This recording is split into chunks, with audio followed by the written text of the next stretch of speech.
Evening, Daz. Look at that. Bobby Dazzler shirt on, freshly pressed, fresh trim. Yeah. Oh, Ready for the weekend.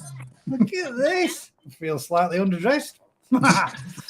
Good evening, all. Hope everybody's good, and welcome back to this week's Crazy Madness, which is the GKP Live, Thursday Night Live. Not got a great deal of topics this evening to talk about. In fact, I would say we've probably only got one, maybe two.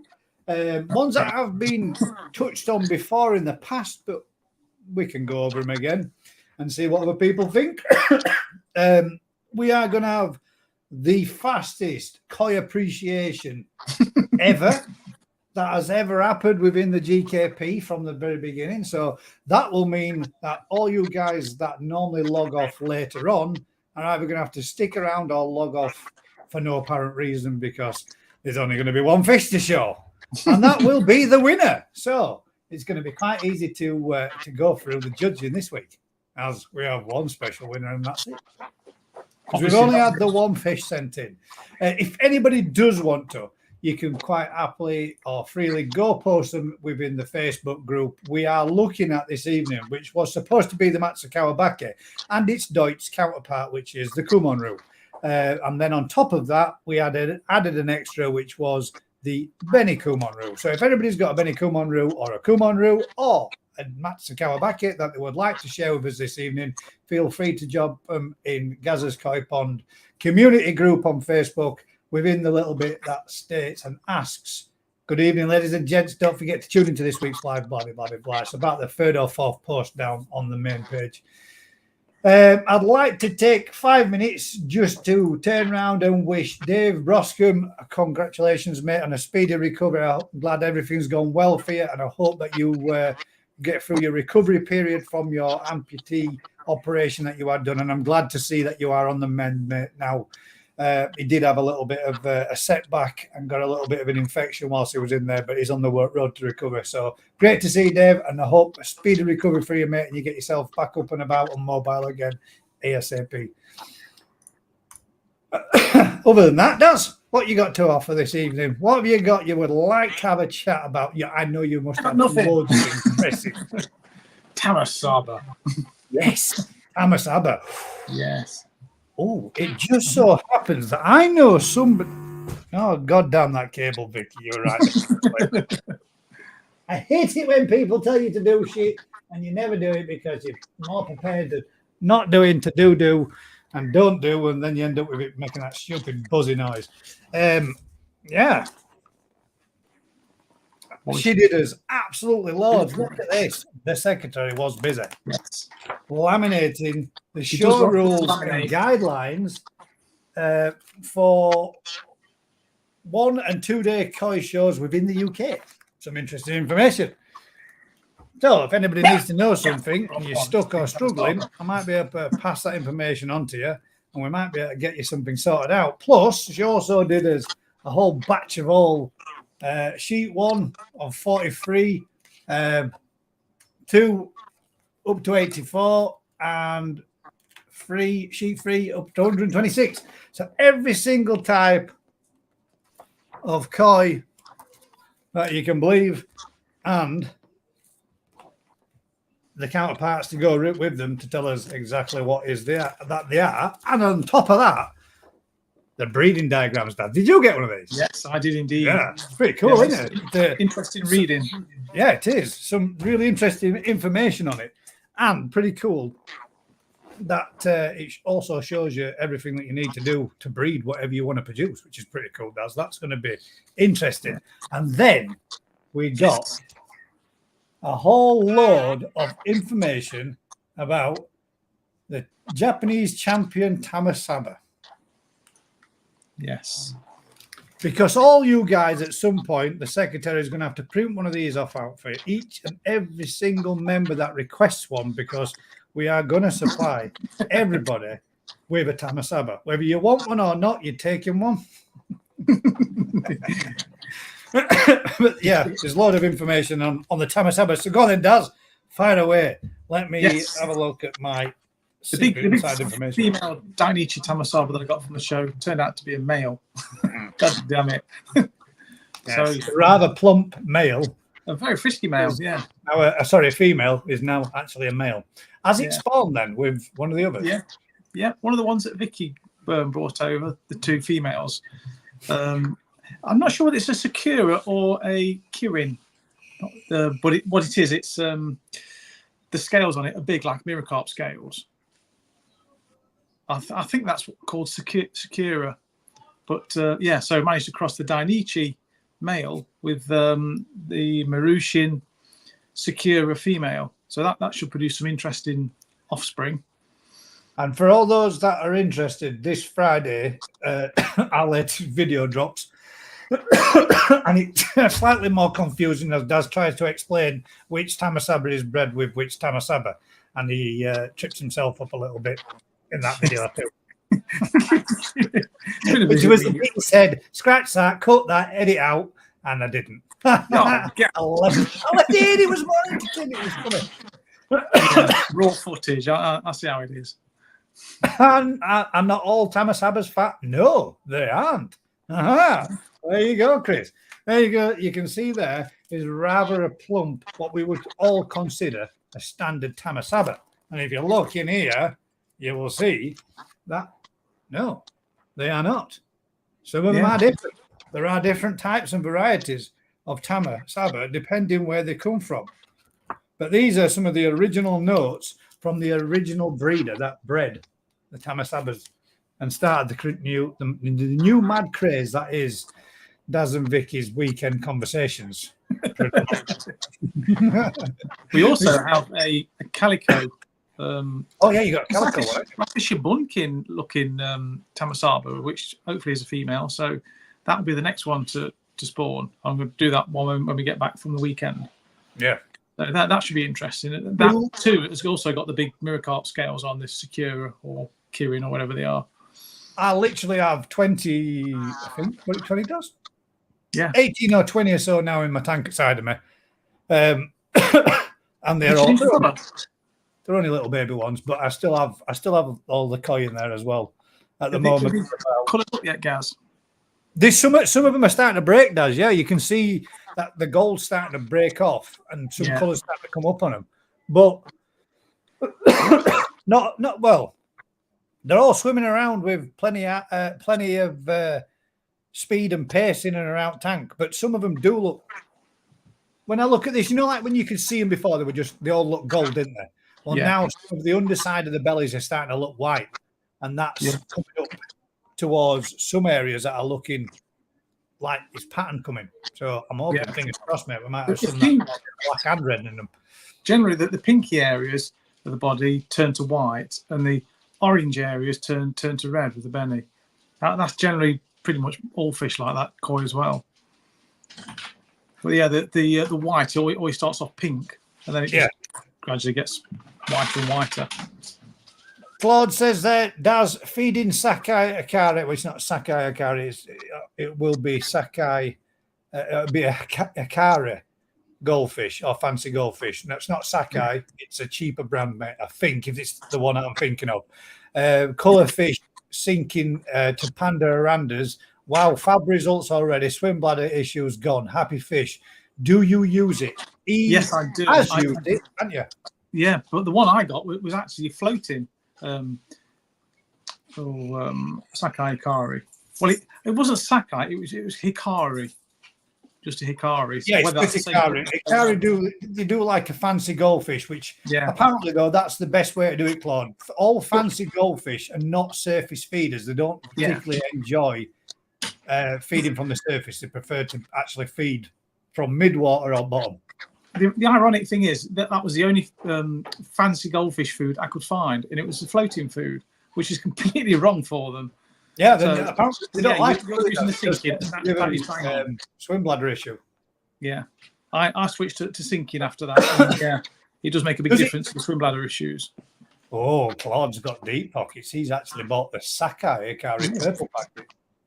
Right, well, we don't get that in our neck of the woods. Yeah, around by me anyway, that you can get it. It's for the fancy goldfish. Is just Hikari, not Sakai Hikari. Yeah. There's a quick question there from Vibes Aquatics, and thank you very much for the super chat. I appreciate it, mate. Or super sticker, should I say? Favorite koi food? I've just switched now. I've still got a little bit of my high protein food, which was from Quinny Koi, which is coppers based high protein food. And I've now mixed that in with Sakai Akari. And I've also mixed that in with Sakai Akari colour. Floating colour, I believe. Not sure 100%. But my fish have just literally gone and turned their nose up it. Well, literally, yesterday I came home and all 3 feeds that were on the surface of the pond were just literally floating on the surface. I hadn't touched it at all. So at present, mate, my fish are on a see no food and eat no food because they ain't getting none. They're not going to have none for 3 days, and that's it. They're on a not a hunger strike in a sense, and I am basically knocking them off the feed for a little bit. Good evening, Rick. Knocking them off the food for a little bit, and then going to kick back into it again when I get back from our weekend trip, which literally is going to do this gentleman this weekend. What temp am I at, mate? I'm at 15.5 degrees, 16 the day before, 17 the day before that. So it is gradually coming down and it's dropping in temperature. So not very good temps, mate, at all. We're talking spring temps. I have reduced the amount of feed that the feed is putting out, so it's putting out less. They were smashing it, though, the week prior. They were absolutely going nuts on it. So, yeah. Temperatures is obviously part of it, Paul, but I don't know if it's just the change in the diet and they just preferred the other stuff because they were going mad for the original stuff that we're feeding. But yeah, I reckon it's more temp drops and conditions have not been the best on an evening and dropping real cold. We're getting like going down to about 8 degrees on a night. Yeah. Well, mine must be eating a lot because I'm getting through food like Wano. You are going through it a lot, aren't you? Yeah. 15 kilos seems to last about 2 weeks, and that's it. Cheers, bud. Thanks for joining us, Vibes. Catch you later, mate. Wish mine did, mate. Yeah. You want a slightly bigger scale than me. Oh, yeah. Yeah, they have dropped up this week.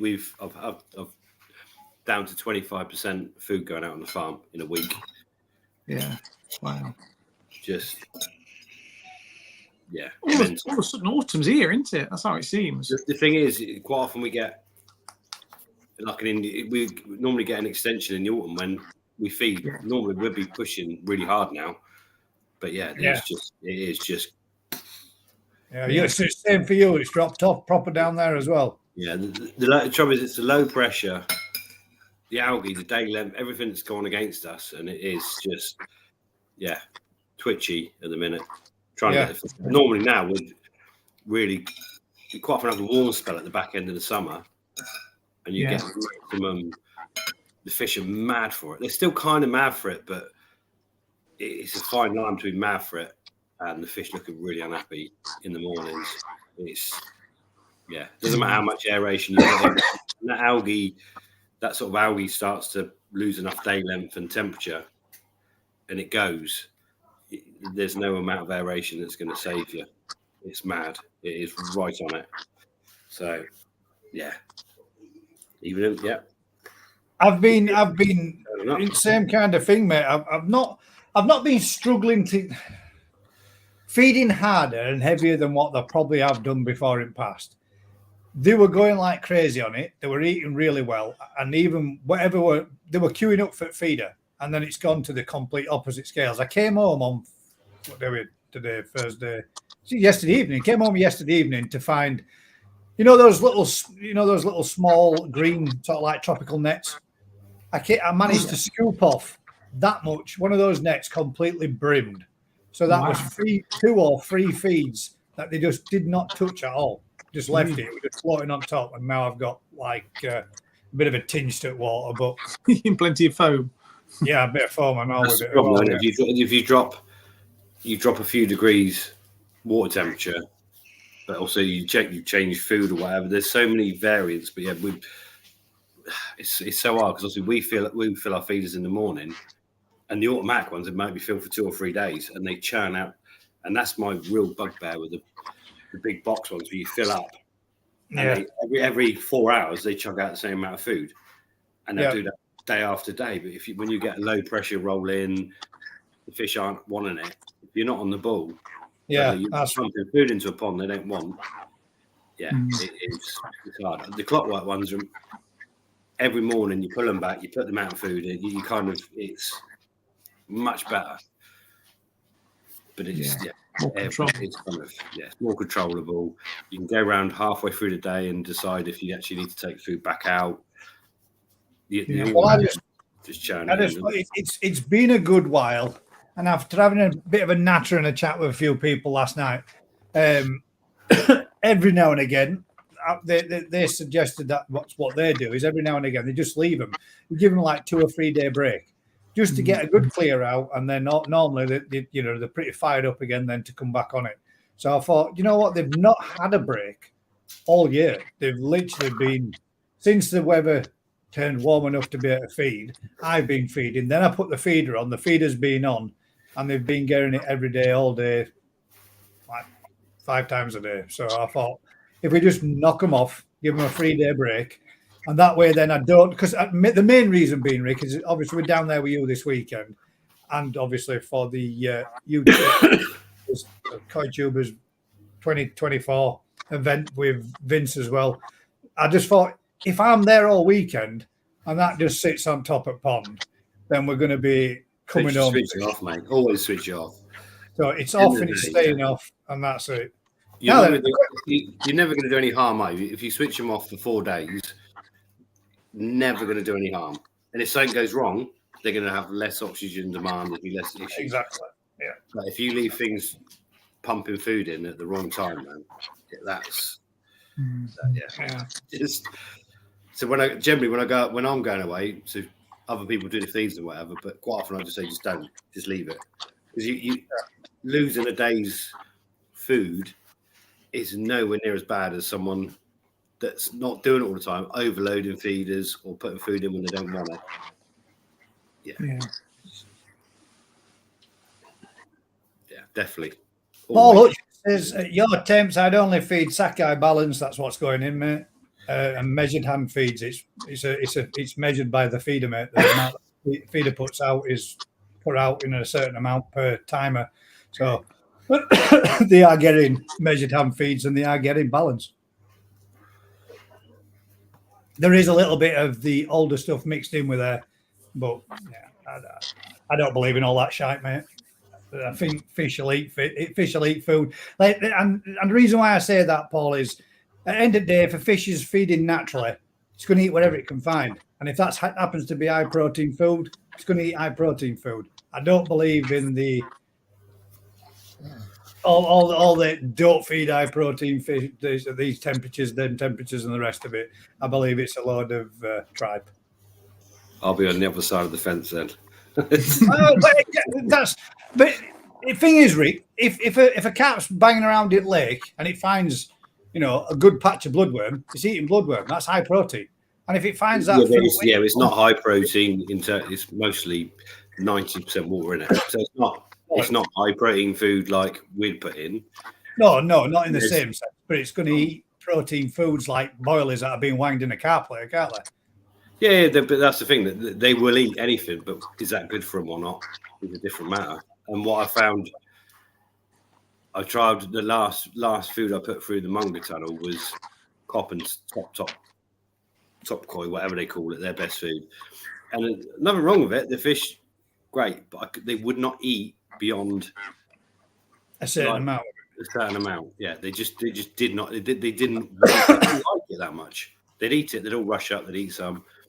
Whereas when you put in a food they do like, they will eat way beyond that to almost double the amount. And obviously, if you're trying to grow fish, if a fish will eat 100 grams instead of 50 grams, that's a massive difference, isn't it? Yeah. That's why I've reduced it by half what we're being put out, but switched it off to the point where it's not putting out anywhere, regardless. But at 15 degrees, you're at such a low temperature, and you're at 15 degrees that most of those foods you don't want to be putting in really anyway. But you say that, Rick. That's been my temperatures predominantly since I've had a koi pond.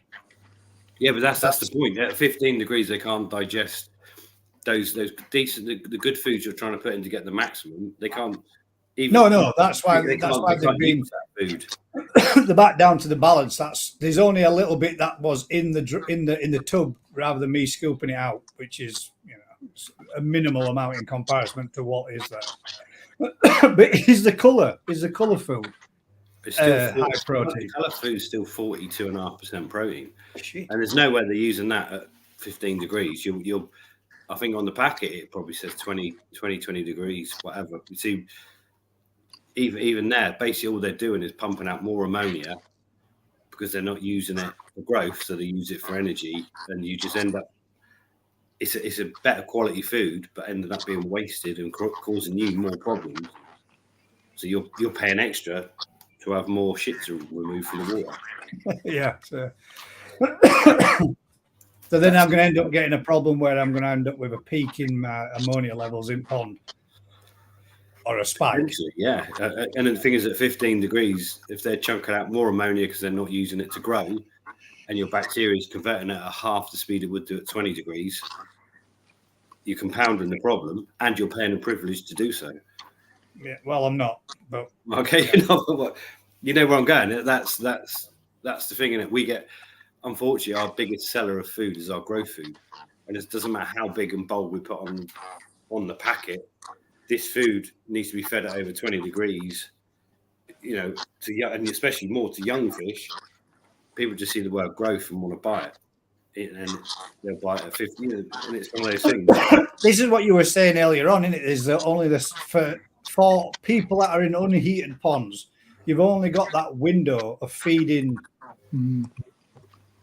high protein foods to get growth for a matter of weeks, if months. If you look, from the sound of your pond, realistically, you probably have 2 weeks a year when you are in a window where that's. I don't even think my pond has got much above 22 degrees this year at all throughout the full season. Yeah, so you probably had a little window where you could get from your fish with the right food for 7 days or 14 days in the heat wave or whatever. But it's different if someone that lives in Guernsey or Jersey or wherever might have had that temperature for 4 months. Yeah, for months, yeah. And someone that lives in India or Israel might have had that for 10 months. In fact, they go beyond it, don't they? So it's all relative. It's all relative. You're right. I have a t-shirt that says that somewhere. I might wear it for the weekend. Yeah. It's all relative. It's all relative. In case you lose my voice. Philip King says if you heat your pond through the winter, you can feed as normal. Yeah, then I wouldn't be able to feed myself nor my family, so that's not an issue or even a choice for me, mate. I think there are a lot more people out there with far, far deeper pockets than what I've got. And to keep my pond at 10 degrees in winter on minimum food to save money, I won't be saving a penny, mate, because I'd be putting $2,500 in to heat my pond, which would be making my yearly electric and gas bill $5,500 a year, and that ain't happening. The fish can stay small and not eat. We could just buy them big and they stay. Well, this is the other thing. This is what we were talking about overnight, weren't we, Dad? When we were saying the thing, because it is as cold as what it is here where I live. It's a particular cold area, and it doesn't really get a great deal warm. And me and my wife were saying the other day, I think we've only probably had maybe 4 or 5 evenings of this summer, where we could have sat outside and comfortably been there till late in the evening, in perhaps maybe a short and a t-shirt. And the rest of the summer, rest of the times, it's been absolutely, well, not freezing cold, but it's dropped cold. And I said to you, Dad, didn't it? It's been coming out in the morning, and there's been a morning dew on the lawn in my garden for about 3 weeks. And that's like the early on stages of autumn, winter already. I've already got half my tree out there, which is already dropped. Leaves are going brown and they're already dropping. They're already starting to turn. £1 a day costs winter to heat with an air source. I'm going out. Sorry, mate, but I'm going to call BS on that. £1 a day. You can't quantify it. That's the trouble. Air source heat pumps are great when the temperature's at the right zone. So if you've got outside temperature of 15 degrees, they're quite efficient. Yeah. But if you've got an outside of temperature, degrees, they are a pile of crap. It doesn't matter what you do. See, the kilowatt you put into the air source heat pump at 2 degrees is at best kilowatt coming back out. You're going nowhere. That's just there isn't the ambient temperature to generate the heat, and they just don't work. It's just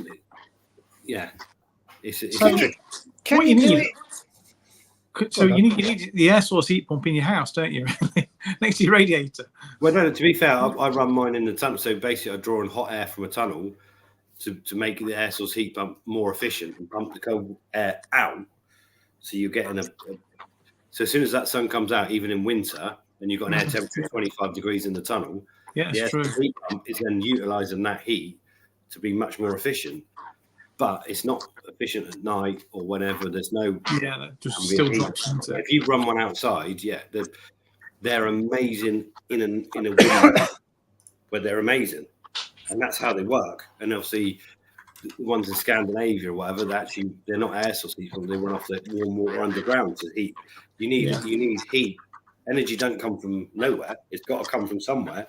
Yeah. So you need a different. But I think somewhere like Gaz's pond, if you're saying, right, my pond, I can't run it above X temperature, but the reality is you can actually keep good big fish for a long time. Yeah. You're making their lifespan much longer. You're not pushing them. They'll look good for donkey's years. Yeah. Someone so there is a bonus to it, but he's just not going to do that. It's. I mean, don't get me wrong. I really would, and hopefully, maybe one day, if I get in a position where I can do financially, then that might be something that I'd actually choose to do. But right now, I just simply can't. It would mean that if I warmed my pond up, that we would be sat in the house freezing his ass off, and on top of that, we wouldn't be. I won't be able to afford to have a normal everyday life. So it's what's everyone's thoughts on diesel heaters? Like the ones that you heat a lorry cab up with. Personally, I can't see the cost of diesel. There's no way that the gain. If you heat the problem with heating water is if you heat water, you're going to get massive amounts of moisture in the building. Wherever it's kept. If you heat air, it's completely inefficient to heat water. So, yes, you can heat stuff. Use heat exchangers. We use all sorts. But the reality is, you've got to work to your kind of strengths, haven't you? Yeah. By having a pond outside in a polytunnel that's fully insulated, suddenly you've gained 5 to 10 degrees immediately. But if you can't do that, then why fight? Don't fight the environment. You've got to work with what you got, and you've got to work with how you can do things. And if like Gaz's pond is going to run at that cooler temperature, he's got a great pond to then buy a nice fish and keep it nice for donkey's years. Mm. It's not a pond for growing little ones. If he wants to grow little ones, he takes them to yours and puts them in one of your polytunnels. Ideas. Yeah, but that's how it's got to be. It's like, if you live in Scotland and you've got no space, and your average temperature is super low, and you're on the east coast, and you've got a cold wind, and your pond's not insulated. Trying to heat it is just a nonsense. It's just you just throw it. It's crazy. If you want to heat a pond, then you have to perhaps build it in a manner where it's not sunk in the ground, where it's going to have moisture around it, so the insulation works properly, and it's in a place where it's going to get plenty of solar radiation, so it's going to get all the sun, cut out all the wind with a polytunnel or whatever. Then you can start making something cost effective. Yeah. But one question I wanted to ask you, Rick, about the air source heat pumps. I know in the, I think it's the Mungo Tunnel, you've got an air source heat pump that's in the corner of the actual Mungo Tunnel, isn't it? Is that so it takes the air from inside there and keeps circulating that warm air, or does that pull air from the outside in first? No, other way around. It pulls air from inside and pumps the air outside. So basically, when it goes through an air source heat pump, it wants warm air to work, and it chucks out cold air, like really cold air. You don't want that air back in the same place. Right. So basically, I'm using the. So you're exhausting the cold stuff out then. Yeah, so you exhaust. So basically, you're pulling the warmer air you've naturally got in a polytunnel, put it through the air source heat pump. It's much more efficient, and that cold air that you don't want is going outside to wherever. But it only works when the sun comes out. It's not. I might be much more efficient for 6 hours a day through the winter or whatever, but it's only a period. Yeah. But it's a good period. If I can get 7 kilowatts for 1 kilowatt for 6 hours a day, I'm happy with that, and I can turn up, put on a time clock, and shut it down for when it's not working. Yeah, You've got to be sensible. Why? It's like anything. You just got to use what you've got to the best that you can, sensibly. There you go. What I could do with doing is just connecting it to the lamppost that's just on the little snicket behind us. I could just run it off of that straight all the time, couldn't I? Need a good sparky. How you doing, Ryan? You good? Yeah, good. How are you? I'm all right, mate. Good. He's got his Ready for a mad weekend? Sorry? Ready for a mad, crazy weekend? I'm only coming for day, Rick, so don't be getting carried away. No one's coming for the day, mate. No such thing. Fortunately, I'm double booked, so the Birmingham Koi Society are expecting me on Sunday now. Sweet, happy days. So you are going to have a busy You can weekend. stay Saturday night then, because you're halfway there then. You keep saying that halfway there. It's the complete opposite fucking way. It's nowhere near it, is it? Halfway on your way home. Oh, right, is that it? So you come do Saturday, stay Saturday night, we'll have a nice barbecue. And then you're on your way back to, you can be back in Birmingham 2.5 hours, no problem. Still not And I bet you drive a flash car, so it'd be a little rocket, won't it? So it'd be fast. I bet you drive a nice flash car, so it'd be fast as. No, unfortunately not. You still got Vauxhall Corsa? No, I'm going to transit van. Oh, you in van? Yeah. So where was that your deal? Is it what, sorry? Where are you going to spend the night Saturday? If you're coming to mine Saturday, van. I'm going back Saturday, Rick. I'm bringing company with me as well. Going back where? I'm bringing your money pit down with me. He's going to fill his boots. Yeah, but where are you going back Saturday? Oh. You can't go back up to Retford and then come back to Birmingham. Of course you can. That's crazy. Just stay Saturday night and then you're halfway to Birmingham. Lee's got a spare double bed in his tent. I've seen it. He's bailed out on it, hasn't he, anyway. Uh-huh. So Lee's going to bail out on it, isn't he? No, I hope not. He might do. Who knows? All right. Gaz and Crafty are spooning each other anyway. I can't wait to see that. Yeah, Crafty. You know, Crafty was online last night. He jumped in Discord with us. And he stuck his camera on, and he stuck his camera on in Discord. He literally, I logged off about midnight, night mate, blah blah blah. You know, off we both went. I come on, put that PC on tonight, get everything set up for this evening, and I jumped into Discord and I thought, Crafty's still there. Crafty's dog there eating out a dish. so I see this quick flick of what looked like a pair of boxer shorts or a tea towel, giving it this quick flick. All right, somebody's folding clothing, and I goes, Crafty, is that you folding your boxer shorts? Next thing you know, Crafty's missus sticks on the camera like that. I can hear voices. There's no idea. So he's left the camera live stream in the kitchen for the last 24 hours. So, well, I don't know if anybody saw it, but you never know. Apparently, his missus said she did do a couple of naked kitchen runs to grab a brew and back off again. So, there you go. It says, Claude says that I should put the fish in the bath for the winter. Your wife can have a shower to save money. Yeah, that would go down like a lead balloon, mate. I'd be getting slapped round face with one. I'd love to see that. It'd be cheaper to send them, like, I don't know, somewhere warm, get someone else to grab them, and then get them shipped back again. That's it. How's it going? You know, all the time that I've been saying I should send my fish down to so-and-so and you can grow it on for me and then send it back.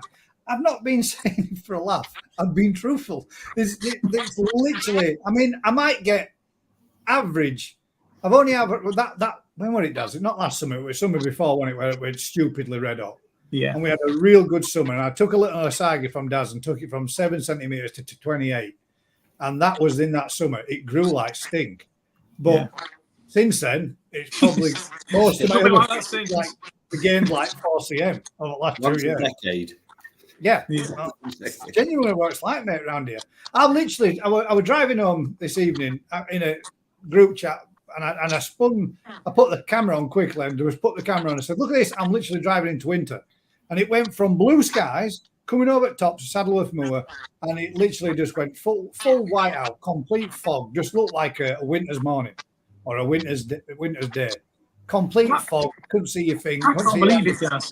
Every single day you go online when you're driving along, and it's bloody raining. It can be like July, 28 degrees here, and it's flipping raining where you are every it time. rains constantly over Pennines. It never stops. Driving along with a big cloud over the top. He has got that big cloud. It's just a bubble of doom over the top of my back. That's all it is. Let's tell you, Yorkshire it is green and picturesque, but that's the only reason why it's green and picturesque. It's pretty green, all right, with the rain. Yeah. Ryan grows his fish in Yorkshire. Ricky grows his fish in Yorkshire. That's not quite Yorkshire, mate. It is. The outskirts, just. The outskirts.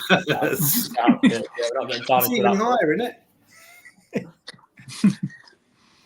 It's proper up there. Is it warmer down by you then, right, than what it's... You get good weather. No, you get same shit as me then. Yeah, it's the same shit. It's England, isn't it? Yeah. Fucking no summer, fucking winter all the time. I need to move house. There you see, right? I need to move house. I can't afford to fucking eat my pond. I can't afford to buy a bigger house, can I? You don't need to buy a bigger house, just one further south. Oh, we got another one. Leon, Darnell, thank you very much. Another, what's that one? Is that a super chat, super sticker? Somebody celebrate your first super on a live stream. Thank you very much. Appreciate it. Whoop, whoop. Look at that. Get in there. Thank you very much. You've Quids in. We're quids in, Rick. I can have 2 fry this weekend now. 50 pence a piece. That's fine, mate. It's all gone expensive, isn't it? Well, maybe that might get me a CM on the next fish I stick in the Munger pond. So then, have you started filling it back up? Oh, I bet you've already started filling it with fish, haven't you? No, I've. Today was a bit of a. It didn't stop raining. I had to take him rock climbing. I've not done a lot. Did you do a bit of climbing? Yeah, we did boulder. He's done rock climbing. Bouldering. When you got like the ropes and you fall off and it catches you. Yeah. But he went bouldering today. Repelling ones. Yeah, when you fall off and you hit the floor, there's no ropes.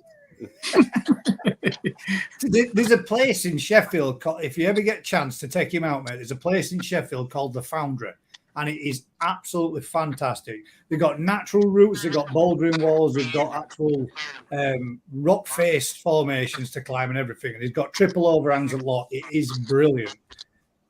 And if you don't know what the hell I'm talking about, maybe one day I'll take it. I think he's getting into it. It's good, mate. I loved it. I've climbed. I haven't climbed I think the last time I went were about 6-7 years ago. The last climb I did was an ice climb, and on an indoor event where it's basically just a great big ice wall. You get spikes on your boots and ice axes, and you just pick your way up. So left foot, right hand, right foot, left hand, and you just work your way up. Pull up, next one out, kick, bang, bang. It's mint, man. You'll love that if you get him on one of them. It's absolutely brilliant. There's not many ice walls down here, mate. There's not. No, these are indoor frozen ones, mate. They make them. Just chuck a load of water at a wall till it freezes solid. But that's hard, man. That's way harder than climbing or bouldering. Anyway, digress a little bit there. But if he gets into it, mate, and enjoys it, yeah, it's some good fun. He enjoys it. He's up for anything until you put a screen in front of him, and then it's like. It's done. Yeah, so that's where I've been this evening. Yeah, straight out of a wet work, bouldering or whatever. Is it if I'm at the tip of North Yorkshire, says Paul. Rick said, "Have you thought about moving?" Don't say things like that, because if I have to move, then next thing you know, Daz is going to have to come to the next place, and we're going to have to dig another pond. And really, Daz, we can't be asked digging another one, can we? We've already got one big project to do. Hire a digger. Go, isn't it? You can't just move one; it's the whole GKP will have to move. Exactly. They keep saying that, pair of them. I get this every week. You need to move away from that cold crap area. It's freezing up there. You want to move down here where it's warmer. And it genuinely is. We were down the coast at the weekend. We were in a vest, weren't we? I know we're doing a bit of digging, but we were down to vest, and I'm thinking, God damn, this is warm here. I left my house with a freaking coat on. I did. We were in my car. And as soon as I got about halfway down, I'm thinking I'm levered here. I just go off at services to take it off. Yeah. Well, you could do. There's some nice beach huts down there. They sell beach huts down there for like £500,000. Blows my mind. £500,000 for a shed. It is literally an 8x8 wooden shed, £500,000. Yeah. Crack on. Yes, by a fountain you can ice climb your pond. My pond froze solid over last year. I had to turn everything off. Literally, all pipes and everything were frozen rock solid. Pipe work and everything. And that was lagged. Even lagged. Still froze. It's mad. Ryan, are you buying fish? He's got his glasses on. I reckon he's doing some buying. I can see in his screen he's got pictures of fish. I'm selling. Reflecting on his lenses, aren't they? Bye. Someone's just trying to lure the best fish off me. Let him lure. But yes, I am buying, Rick, funnily enough. I'm bringing. What we're buying? Let's see what you're buying. See if it's cost effective. I'm buying off you on Saturday.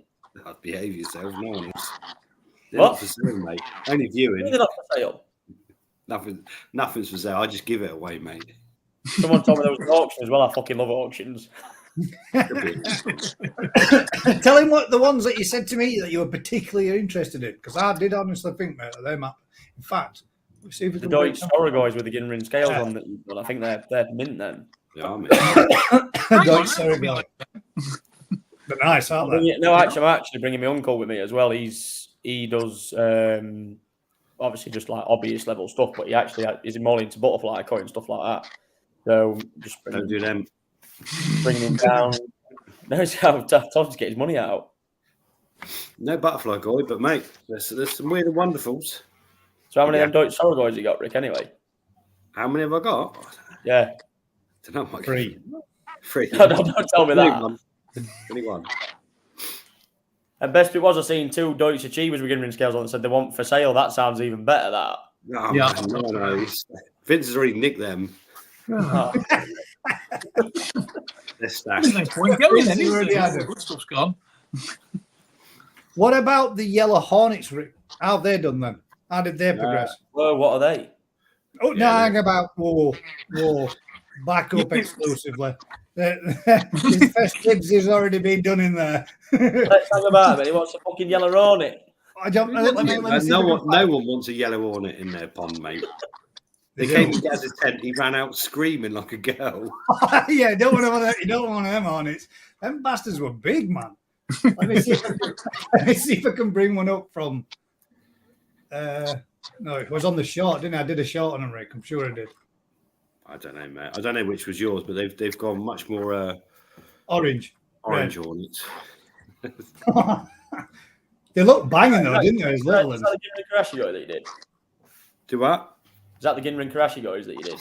No, the Ginrin Crash. They're like Vince keeps calling them golden corns or whatever, but they're not. They do look quite similar. Now then, Shagger. Oh God. Now Lashes turn up at 20 past. There you go. There's a little yellow hornet for you. I can tell you what. Are you lads? You well? Oi, what are them then, Rick? They're little yellow hornets, they are. It's smash, mate. Oh, I know yellow hornets. I've seen them. Look at that. That's my dibs. Oh, behave yourself. Long ago. I'll thank you for it. Do you look out like that? Do they still have the same sumi sort of like white section? It looks just like that as the kingfisher flew away of it. There were some bangers in them though, Rick. So these are the same ones, aren't they? These are ones now that have changed. Yeah, More there's orangey. some crazy ones. They're basically just kin showers of different Oh, nice. variants. Deutz kin showers, Gimrin Deutz kin showers. Mix and match them. Vince says he sent me some pictures on Telegram. Oh, you like? Yeah, Vince is trying to nick me old. He calls them Cornish. I don't know what he calls them. Cornish pasties, yeah, probably.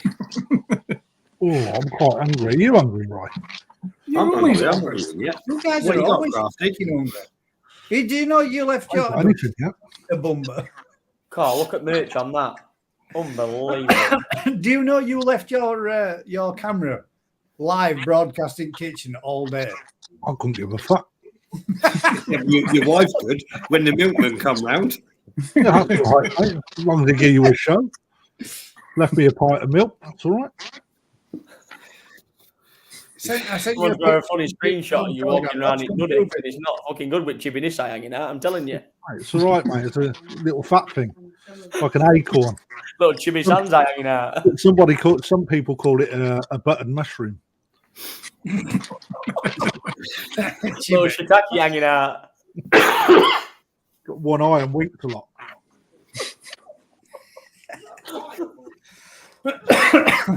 Drop us them in again, Vince, if you could. And I'll see if we can show them. Sometimes, like a genie, you rub it hard enough and something pops out. It's great. What, a kidney stone? Yeah, well, imagine that. Like an aniseed tip. Oh, is that one of them? No, they're not. Are they? They're not there. Them, are they? How many people are watching anyway? 4. 12. We've all fucked up now. That's good. Yeah, they all dropped off as soon as you come in. Do you see that? Yeah, I'm a grower, not a shower, Paul. You're right. Oh, dear. Some people link it to a baby's arm gripping an apple. Are these the new ones? Are these this year's? I think they are. New ones. This year's spawn. I don't know. Oh, yeah. Your spawns. Yeah. Yeah, they're the kinkiest series. They're all right, mate. Yeah. Oh, not that one. That's the 3,000 subscriber giveaway fish. Bit of a plug, Vince. Bit of a plug. Yeah, they're just normal wagoi. They're not crazy. They're just standard. But yeah, we'll try and get a vat of them. Maybe 100 of them up together for Saturday. Saturday? It is Saturday, isn't it? Friday. Saturday. Yeah. Sunday, Monday. Happy You know what days. time I have to get up tomorrow morning? Mate, I have to get up at 5 o'clock. I'm running behind. I need you lot to do some work tomorrow. You got it easy. What time has Vicky got to get up? Yeah, 3 o'clock. You've got it easy. You were getting picked up at 7 o'clock. Hang on, I'm driving down to New Forest. How's that easy? Yeah. Well, How's Vicky got up Which at driving 3 are you o'clock? doing, Mate, Gaz? You've got to push it, Daz. You just sit in it and push a pedal. It's not hard, is it? That. He's driving now. Hang about. Daz does like to go around roundabouts at least 6 times, just to be sure that he's getting off the right exit. Well, you can walk if you like, Gaz. It's better to be safe than sorry, isn't it? It is, yes. Yeah. Better to get there. We did that many laps around one of these roundabouts down there that we started a whole conga. There were loads of people following us, and they're all going, "What's wrong with this van? Why does it keep going round? Is this we're looping around it? Didn't we? That it was belting. bad, isn't it? Yeah, I was following directions from Gaz. You were following your sat nav. Keep right. Keep It right. wouldn't tell us where to go, though, would it? The sat nav just kept saying, "Take your next left," but they weren't like, "Which one?" It's like 3 Next left. left. We'd already gone past it. We tried all 3. Right. Have you got any topics this evening, gentlemen, that you would like to have a chat about? Who, me? No. I don't even like toy. If you've been enjoying this kind of I don't content, anymore. Run right off them. I think Colin Holland should join us. Colin, go on, you cricket back. Get in here. Massive nose, mate. There's a link in the chat. I sent it you earlier. Are you right? Have you got rid of your cough? I have, mate. It's gone. You hit me on Sunday, didn't you? Son of a bitch. This has been driving me mad all week. Great. So I've got to share a car with you with that. No, it's a van. Just wind up window. I'll hang my way down to window. We'll be right. It's not a van, it's a car. We're going in a car. We're going in a car. Yeah. We'll share in one tent when you get there. It'll be fine. I thought we was going. Was going in the. I think Colin Holland should join us, don't you? I think is it all my fault? Doesn't he? So we should get him on. He just called me a weapon. He Sure, it was a doesn't weapon. know nothing then, does he? There you go. Woolworths, Pig and Mix, Coyote Rick. Right, so Woolworths. I've decided I don't like koi anymore. I prefer Tetris. Goldfish. Yeah, prefer Tetris. What particular type of Tetris? You fucking big ear saw him fucking come out the pond today. Cunting thing. Oh, Well, no, it's not dead. No, it's not dead. Mrs. saved it. She said if you was in the room at the time, right, you would have seen her like run par in a vest top and a fucking knickers as she went out to pick it up off the floor. She did say that. She's done a couple of semi-naked kitchen runs. But I did see you. check the footage, guys. Did she have the foxtail in? The one that flashes.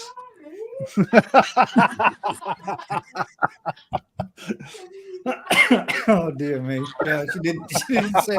It took him ages to work out how to work out your microphone. Oh, I've just had to rewire everything up. You should have seen it. Hold all out. I was sat there talking, and they're like, "I can hear voices." I was lip reading, watching it. I can hear voices. It's like this looking right in that camera. That is Right, you creepy. can Isn't it? see what you're hearing. Gaz, look at it. What do you think about lactobacteria? I've just purchased some heard bad feedback. But what do the experts think on the panel? I'm guessing that's bad feedback. Well, it depends what you know. Bad feedback. You've got to have a reason to use it, haven't you? In lactose to do with milk, lactose intolerance. Yeah. Oh, You know? dear. A lot of people don't even use it properly. That's the problem. Is that the PSB Bacto Plus? No, Yeah, so do a new one similar called type Back thing. 12. I don't know which one he's talking about. yeah, Yeah, I think it's probably the Bacto Plus, not Lacto. no. There's one that Bacto Plus do, which is a lactobacteria that goes in your pond. But to be honest, a lot of people, you can't overdose on it or nothing like that. But a lot of people put it in the pond without realizing you've got to take the UV out the equation. So you actually have to turn the UV off for 3 days while it's in there, and it does a job. But What job? again, it's one of them things that you have to ask yourself: do you really need to use it? Because you don't. It's when you're going through a hard time with your water, and you've got quite a lot of pollutants in there, and you're putting it into your pond in order to get your fish back to sort of health. But again, people add it for nothing. I think he's talking about the UK koi supplies, one the Whisper is promoting. Oh, okay. PSB is the only Shit, thing I man. put in my pot. Colin, that What's the point? stuff's good. PSB. The PSB makes them. Yeah, I put some in to boost mine, and it, damn, did it boost it quick, and it did make a difference. That stuff does work well, but it stinks. But Like your No, granny's knickers. Honestly, the stuff UK Koi Supplies was supplying and Selective got it stinks worse.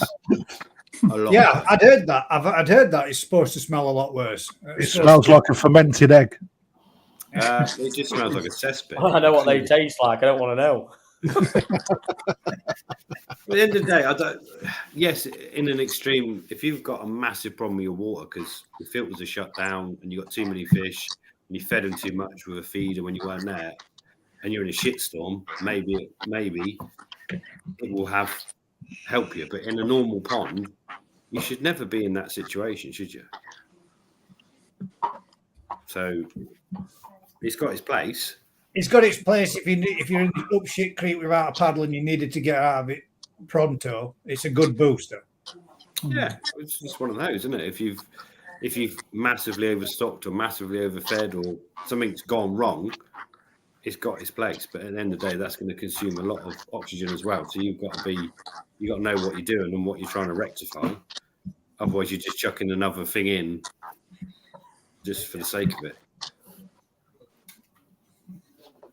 So yeah, I think they've all got. I think the thing is, all these products have got a place in a certain scenario, a certain situation, but they're not something you need to be. It's just money for a rope, and keep putting stuff like that.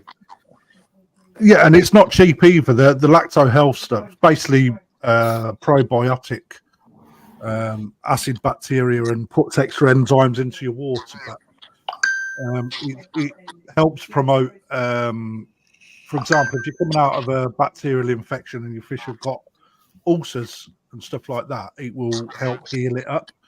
But like everything, products are there to be sold, so they'll put stuff on like, if you use this regularly, it improves the health of your fish. Well, actually, you don't need to improve the health of your fish if you're keeping them well enough, because they're healthy already. There was one 20 years. It was at Genzyme 20 years ago. All outcompetes all other bacteria in your pond and stops all bacterial health problems. But if it was that good, why is it? I bought one of the big containers of it because I wanted to see how it worked in my own pond, and I didn't see any difference in my fish. So, but if you've got a healthy pond, what's it to do? Exactly, mate. If your pond's running lovely, it's not going to help you. I don't get it. No, but that's the thing. I wanted to see what, if it's used regularly, like it states on the tin. I wanted to see if it actually did change anything, and it didn't. I didn't see any change. Yeah, but that's human nature, isn't it? We're always looking for unnecessary shit to buy, to put in our ponds or put on a garden. Why do we feed lawns? Because it makes them grow faster. We don't want it to grow faster. What is that? You've got to cut the fucking water, doesn't it? That's out of order. What is that? That's the stuff that's the lactobacteria from UK Koi Supplies. It's literally no comment. If you start with no filtration and you've got a shit problem with ammonia, that would chomp it up a bit. But yep. So will EA's filter gel. What brand is that? It's a homemade thing, right? Right. To be fair, we nearly brought some back from the show, but I wouldn't let it in the van, and my van is minging. But that stuff was like never minging. Yakult. Yeah, I was going to say no comment, but then my business partner just come in and says, yuck, fucking great. At the end of the day, I think they all do a job in a certain scenario. But for most people that have got a mature pond that's running, there's it's just unnecessary. But if you just bought a shipment of 1,000 fish and your filters are screwed, it's probably got a place to help you out. I always use PSP. Every shipment. PSP. Yeah, always the same. But you're going from zero to a shipment, basically in a vat, aren't you? So you're just trying to maintain water quality for a period where it's... Well, they're completely sterilised out as well. They're completely raw systems. They've been gutted, verconned, cleaned out of an inch of their life. So, then you're going from that to putting potentially like, I don't know, 50, 60, 70 decide it's a shitload of fish. It's quite low for a filter to take, isn't it? And this is that one Bacto plus lacto health probiotic. That's the one I use. That. But it's the same shit, and it's just this live bacteria you're just pouring in to chomp up the ammonia and whatever, and some of it might settle in your media, but it's a short-term fix to a massive stocking problem, which a dealer's got. You've got to do it, but most people that run a koi pond aren't in that scenario. They're buying one or two fish or whatever in a mature pond or into it's one of them. Colin says if James is promoting it's from Mountain Tree. Yeah. I don't think that particular product is from Mountain Tree, but maybe it's crushed up mountain trees. Milk mountain trees. It's the same. I'm not being funny. You can buy the same stuff for your cesspit. You know, if you're not on main sewage, you can buy, the same shit to put into your cesspit to eat the shit. Kind of to boost the breaking down organisms of that type of stuff as well. What's quite interesting is though, if you follow, if it's coming from James Acoy Whisperer's channel, and he's putting that in his pond, on his grow-on pond, well, he's just picked up parasites as well. So, but that's not. If you get a problem with parasites, it's not coming from using that, is it? No, it's not. But then But this is what I'm getting at, Rick. It's like, what's it for? I don't think he knows, because a lot of people don't. And if you're hearing bad things about it, what bad things are you hearing? Because you're putting it in. What bad are you going to get from it? Because I can't see that you get anything bad from it.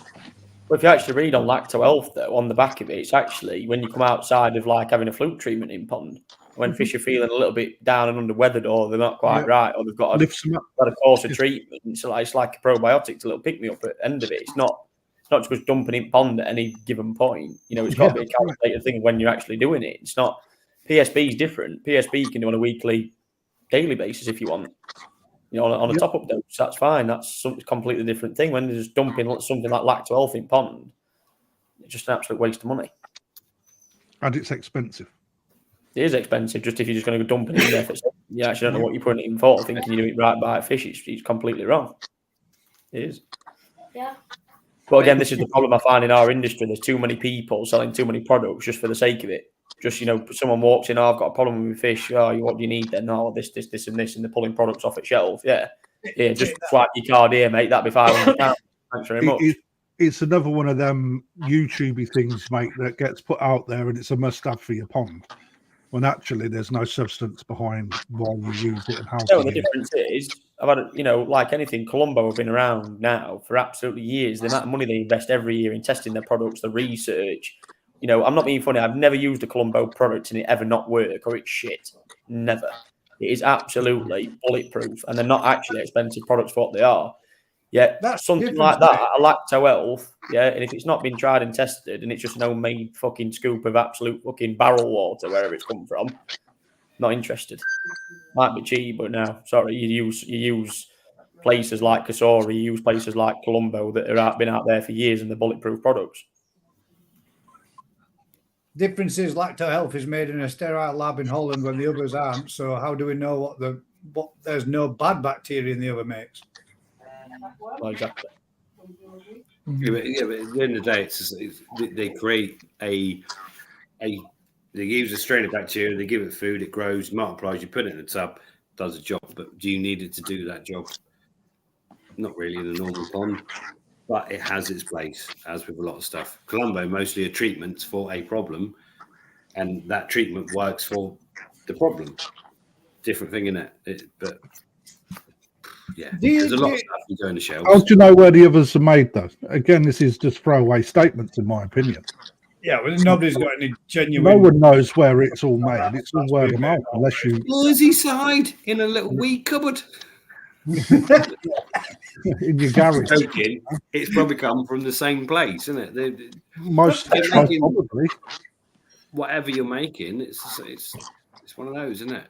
Do you think when it comes to all those stuff, like Daz said, though, do you think when it comes to all those kind of stuffs and products, we do dick about and put way too much in, or way more than what we should do, rather than just letting the pond find its natural balance and slowly increasing stuff till we like pond stock levels? Do you really need half of it? For the garden pond, not necessarily. Most people are impatient. So you buy a load of fish, you stick them in and go, oh shit, I fed it way too much food and my filters aren't. What's a filter? I ain't got one of them. A fucking shoebox with sponges. Peckham Springs, Colin says. Yeah, that's the trouble. We all talk about stuff at a different level, and there's people coming into the hobby that go to a shop and they buy a pump and a filter, put it on their pond they've made and chuck a load of fish in, but actually the filter's a sponge in front of the pump just to filter out some crap, and there isn't even a filter on the pond. But they don't look different because they've sold something. Yep. Yeah. Yeah. So we can get, What does that say about the industry then? it's the same as No, every I'm other. not industry, saying I'm not talking all, but there are some places where you can go, and they will genuinely sell there what you need as a basic minimum. But it's us that go, oh, do you know what? Maybe just a few more fish and a few more fish, and then before you know it, you've got a problem, and then you're going back to your dealer saying, "Well, I've got a problem with those fish that you sold me." Well, how many fish have you got in your pond? 24. I only sold you 6. Yeah. Well, the equipment's not good enough now. And then you start that process of upping, don't you?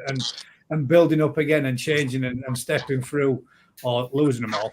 Or, I think that's part of the journey, though, Gus, isn't it? It is. I genuinely do believe it is, Anthony. I really do, mate. I really think that a lot of us go in with all the best intentions, get the bug too far, too quick, too soon, bang loads of fishing, end up overstocked, and then think, shit, now we've got to do something. And then you go through the process of doing what you should have done initially. It's not the fact that you go, shit, I think we've got to do something. It's like, shit, load of me fish are dead. Yeah. Why? And then you look and go, right, okay, I need to look at that. And then you find out your water's not good. But then when you test your water, you think, right, I've got to do that. Your parameters don't change. You go back, get some more of us. Get under filtered. You need a better filter. Buy a bigger filter. And then you go through the same rigmarole all over again. You start learning about bacteria and flow rates and etc. Everything comes with it, doesn't it? I think we've had this discussion 100 times. We have, mate. There are always going to be that element of people that might have joined us that's never heard us have this discussion. Yeah, I'm not knocking it's always that. better to chew over the fat a few times because then everybody gets to learn something, and there might be bits that we've missed or picked up ourselves, and we aren't getting any topics in, so we might as well just sit there and chew fat. So fat it is. Let's chew. Wow. That's not what toy shows for. Right, one topic we have got to talk about. Let's take out Sakayakari. Let's take out FD food. Let's take out a decent food and leave the rest to squirm. What is a good alternative for those that haven't got the capabilities of buying? Now I know, Ryan, you and Crafty, you both and Rick, you both use stuff in the industry that might be equally as good, but have issues with clarity or whatever. But what is a good alternative for something slightly more affordable for someone that wants to get a little bit of growth results, a little bit of good colour from the fish, and just get some genuinely half decent growth on the fish throughout the seasons that they can achieve easily? Best kind of food was sort of that for us to grab. Limited to me. I think EA growth I used for a bit this year. Fantastic growth results. Waste was fucking abysmal. And place just absolutely stunk of garlic, to be honest with you. Which it's not a problem, but let's face it, we're basing it around results. So EA growth, for the money, 15 kilo sack, about 125, 130 quid a part. I think really good value food, to be honest. The results were incredible. The only downfall with that is it's a 6 mil pellet. They don't do a smaller size. So again, a bit of a defect.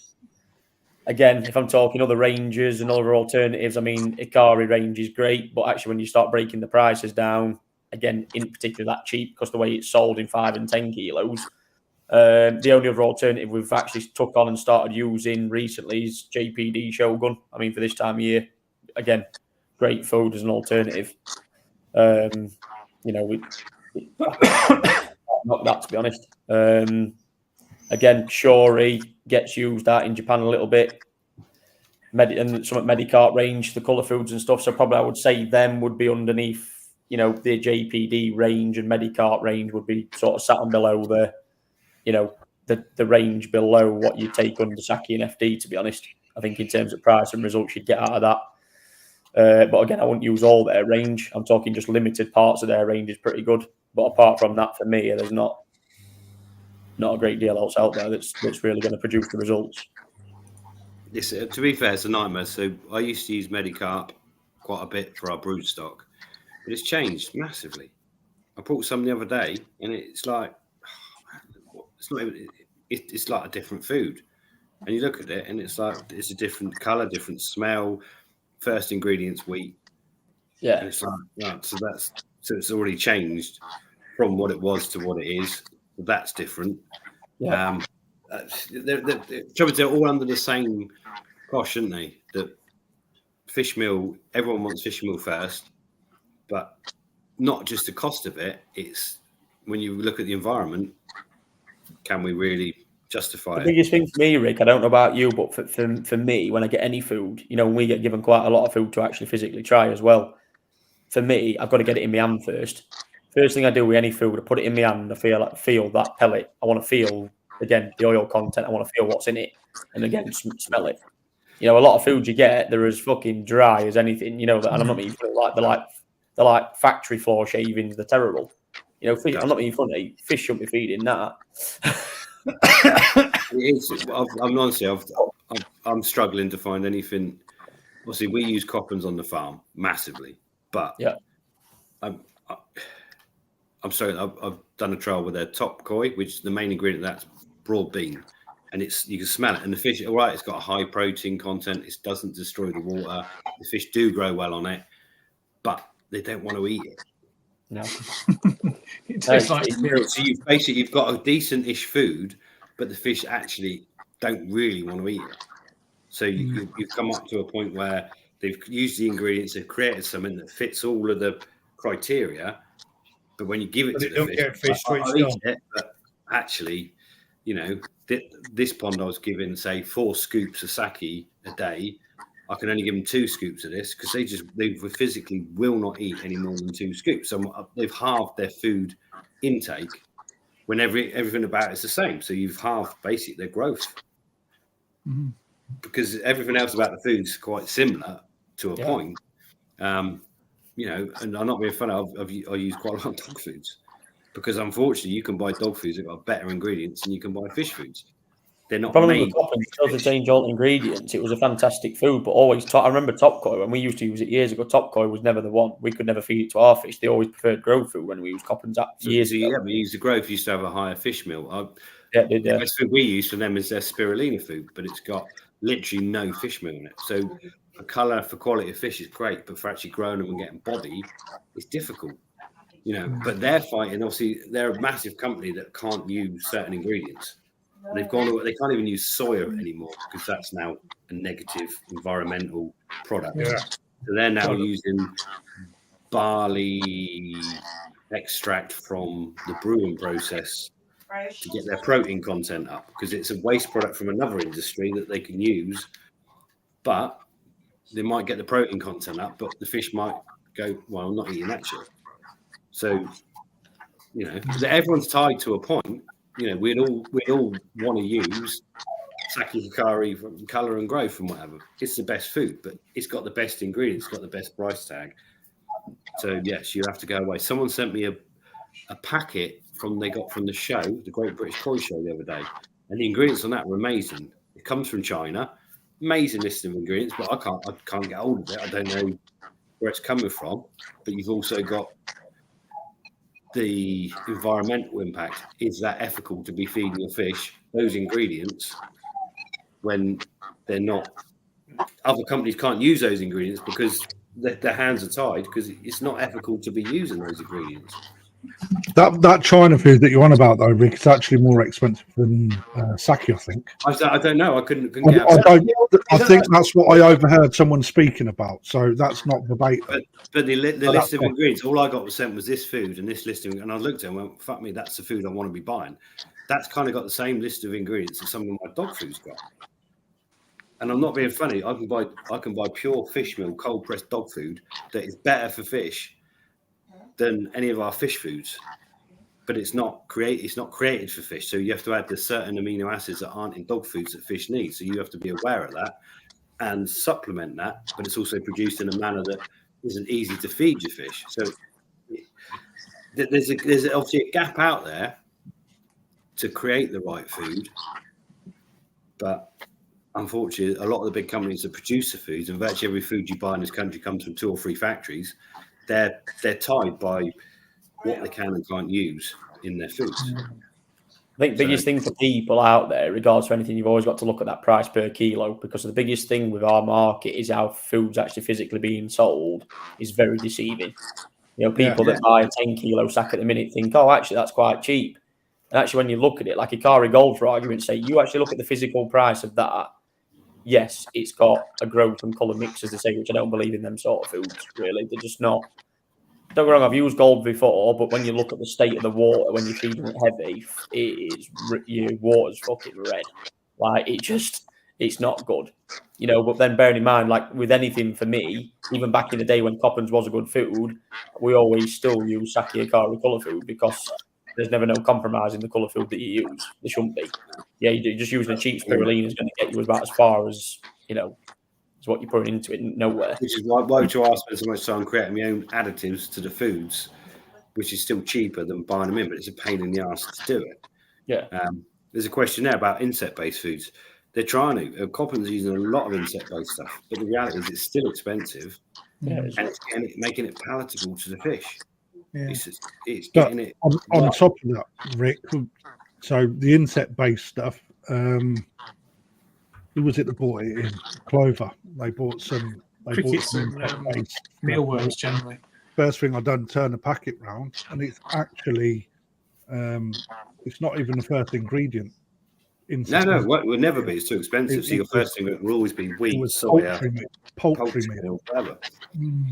So is it really an insect-based food? Actually, no. The insect meal is an additive. It's all the fleas and the poultry feathers they grind up.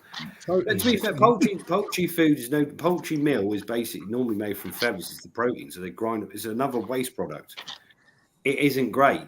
Don't get me wrong. We'd all love to use insects and fish meal to create, but we live in a world where there's a lot of people and a lot of hungry people where you can't. If you're doing something on a certain scale, then you have to find ingredients that fit. Don't destroy the environment, help the environment. Take waste product from one, brewer's yeast, fantastic in foods. That's something that's been incorporated into foods now for the last 20 years or whatever. It's a byproduct from one, but it's a phenomenal additive to another food. That's the kind of golden bullet, isn't it? But there's only so many things you can do with that. So you've got to find other waste products, perhaps, or the balance of food. Companies like Coppens spend millions developing these foods, and they may be able to create the food that fish technically will grow and do well on in that whatever type of fish it is. But then suddenly you've got a problem with actually they don't like it. They won't eat it. And you go, it's good for you. It's like feeding your kids like broccoli dinner. It's good for you. It tastes like crap. Now, go back to what Ryan was saying about price per kilo. Right, so I often sell sake by showing people what they pay against the other brands at a smaller scale. So I use Tetra Pond sticks. Right, they're big bag, 40 pound for 0.789 kilograms, right?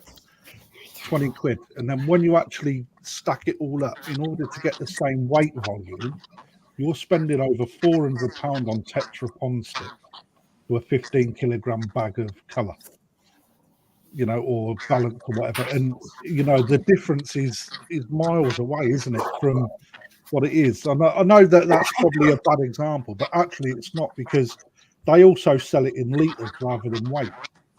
Their packaging is absolutely amazing. Sake's packaging is fucking awful, isn't it? It's just a brown bag. But brown bag with a plastic liner inside it. But it's great, isn't it? Because it's the results that sell it. It's not the actual marketing of the product, right? Where everything else is all marketing, shiny bags with fish all over it. It's true, very true, mate. The bag is very plain and simple, and the food does the talking, doesn't it? Mate, and I do.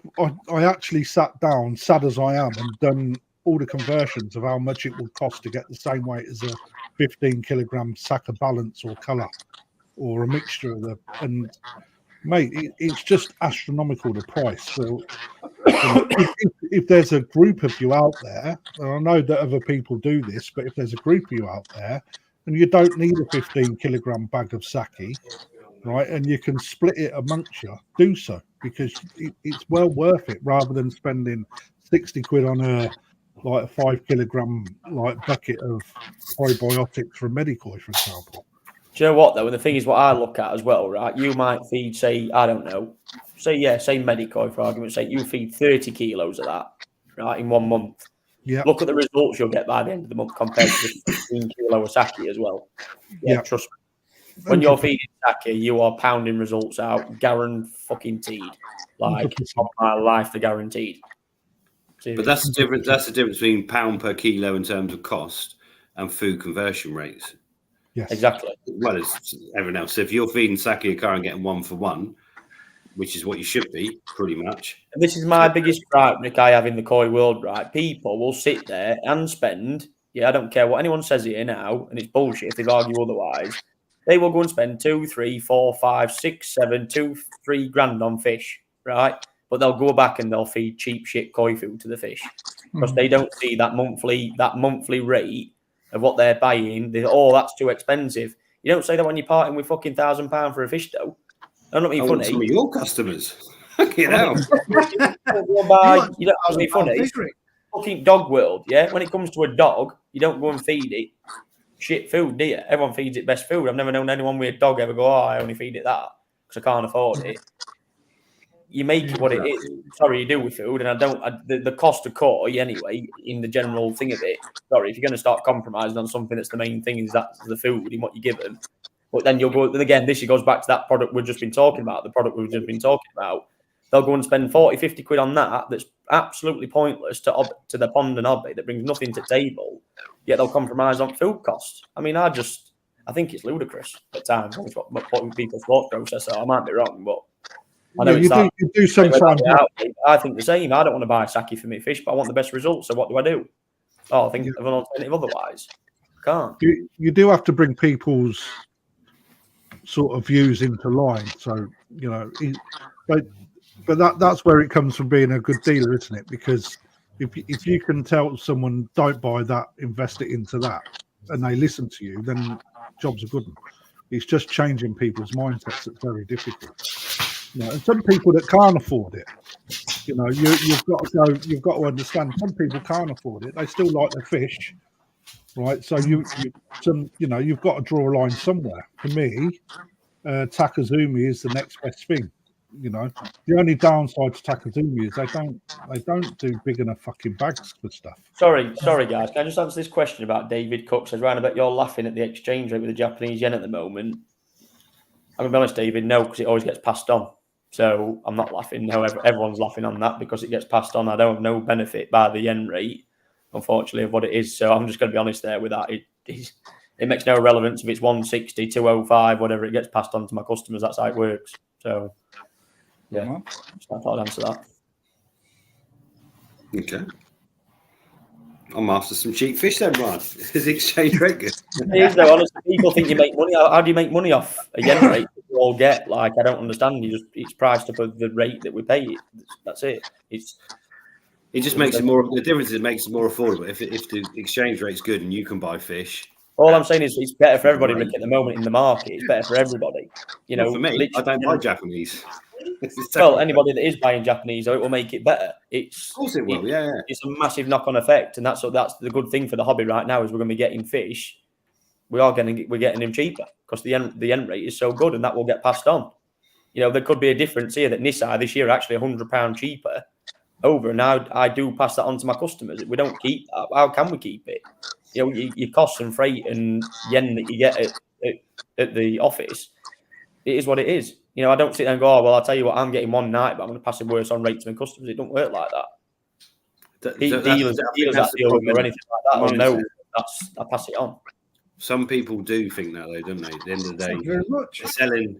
If you're selling your average Nissan in a shop at 350 quid, and you're getting it cheaper, but you're still selling. That's the mindset of people, isn't it? At the end of the day, if you're buying fish and you just always putting on 20%, 40%, whatever your percentage is, then obviously the shops are buying them cheaper from you or whatever, and it should be cheaper to the customer. But that's life. It literally just gets passed. It gets passed on, and a few people say that to me at the moment. They just, what relevance is the yen rate anyway? Because it works out either way you look at it. Yeah, whatever that fish costs, it is what it costs at the time. It's whether it's worlds Well, apart. at the end of the day, the farm there could charge, well, at the end of the day, the Emrite motor, they might double the price of the fish this year because they ain't got many. So it's, yeah, like you say, it is what it is. But for those people that do use sake, there's a price increase coming, guys. Just so you know. But the yen's cheaper, so it'd be better. Fucking no. Well, yeah. This is the let's not get me started on that. That's Sake growth only worth using if you're heating a pond.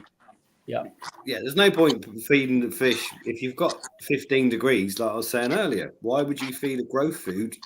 It's mind-boggling. But it does say on the packet as well, only feed in this temperature zone to this age fish and whatever. Yeah, it's a different world, and you've. So what about the opposite scale then, Rick? Feeding wheat germ for winter. Well, to be honest, we don't use a lot of wheat germ at all. But it's something that if you want to feed, and what we do encourage everyone, fish are generally happier when they are active and looking for a bit of food. I know you could say, in Japan they give the fish 3 months and leave them, but in reality, in most of our environments, if you just ignore your fish for 3 months and let them sit on the bottom, you're in a world of shit at some point, because those fish generally are not going to come out of that without parasite problems, without health problems, it's better to be able to feed your fish something and have them, if they're a little bit active, you can see them, you can monitor them. Their whole well-being's better when they're actually not just led in a corner doing nothing for months, in my opinion. But if you're going to feed them when it's cold, you need to feed them something they can digest. It goes through them easy. Whatever that product is, be it, boiled barley, pearl barley, you can, cost nothing. Yeah, if you can be bothered to give them a little bit of that. But you could buy a wheat germ that costs, the wheat germ's dearer than half the foods we buy. And some of it's only 5% less protein than growth food. It's not just about protein. Protein's when I see it get banded about, but it's where the protein comes from, how digestible the food is. Our biggest issue with the wheat germ is a lot of them swell. So if fish are taking pellets that are quite big, they swell up inside their mouths and in their gullets. It's not. So yeah, we generally don't use it. Period. But maybe it's got its place. We sell it. It's one of those. I don't generally recommend it.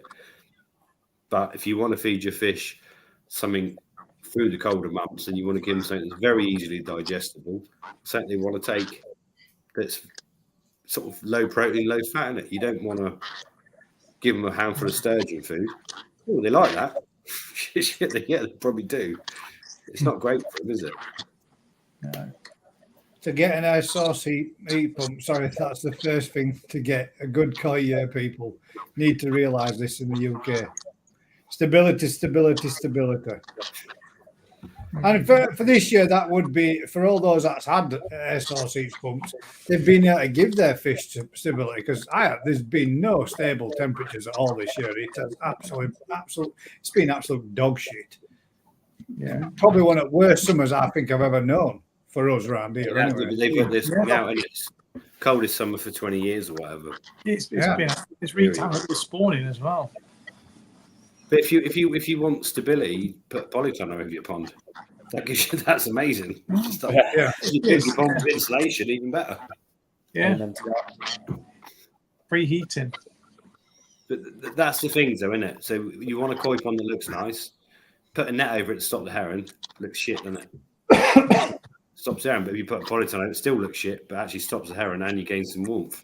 Yeah, you got somewhere warm to look at your fish. I don't know. Well, when should Sakai Ikari balance sinking be used versus floating? I've only ever used floating. Well, I mean, technically, the fish should be fed sinking food because they're designed to feed from the bottom. They're not a fish designed to feed from the surface. So really, it should be fed sinking food all the time. The bottom feeding. I know, but that's their natural habitat, isn't it? That's their natural place to feed from, the bottom. They're not surface feeders. But that's a whole new world then. If you're talking about seriously trying to grow your fish, it's a lot easier to grow on sinking food than floating food. Yeah. A, the pellets are denser. B, they want to eat them more readily. But yeah, you go around our ponds. If you put feed with sinker food, you ain't gonna see a fish first or like. There's no visual appreciation of them. Yes, at the end of the year they've done a lot better, but you've just missed a whole year of actually seeing them. Yeah.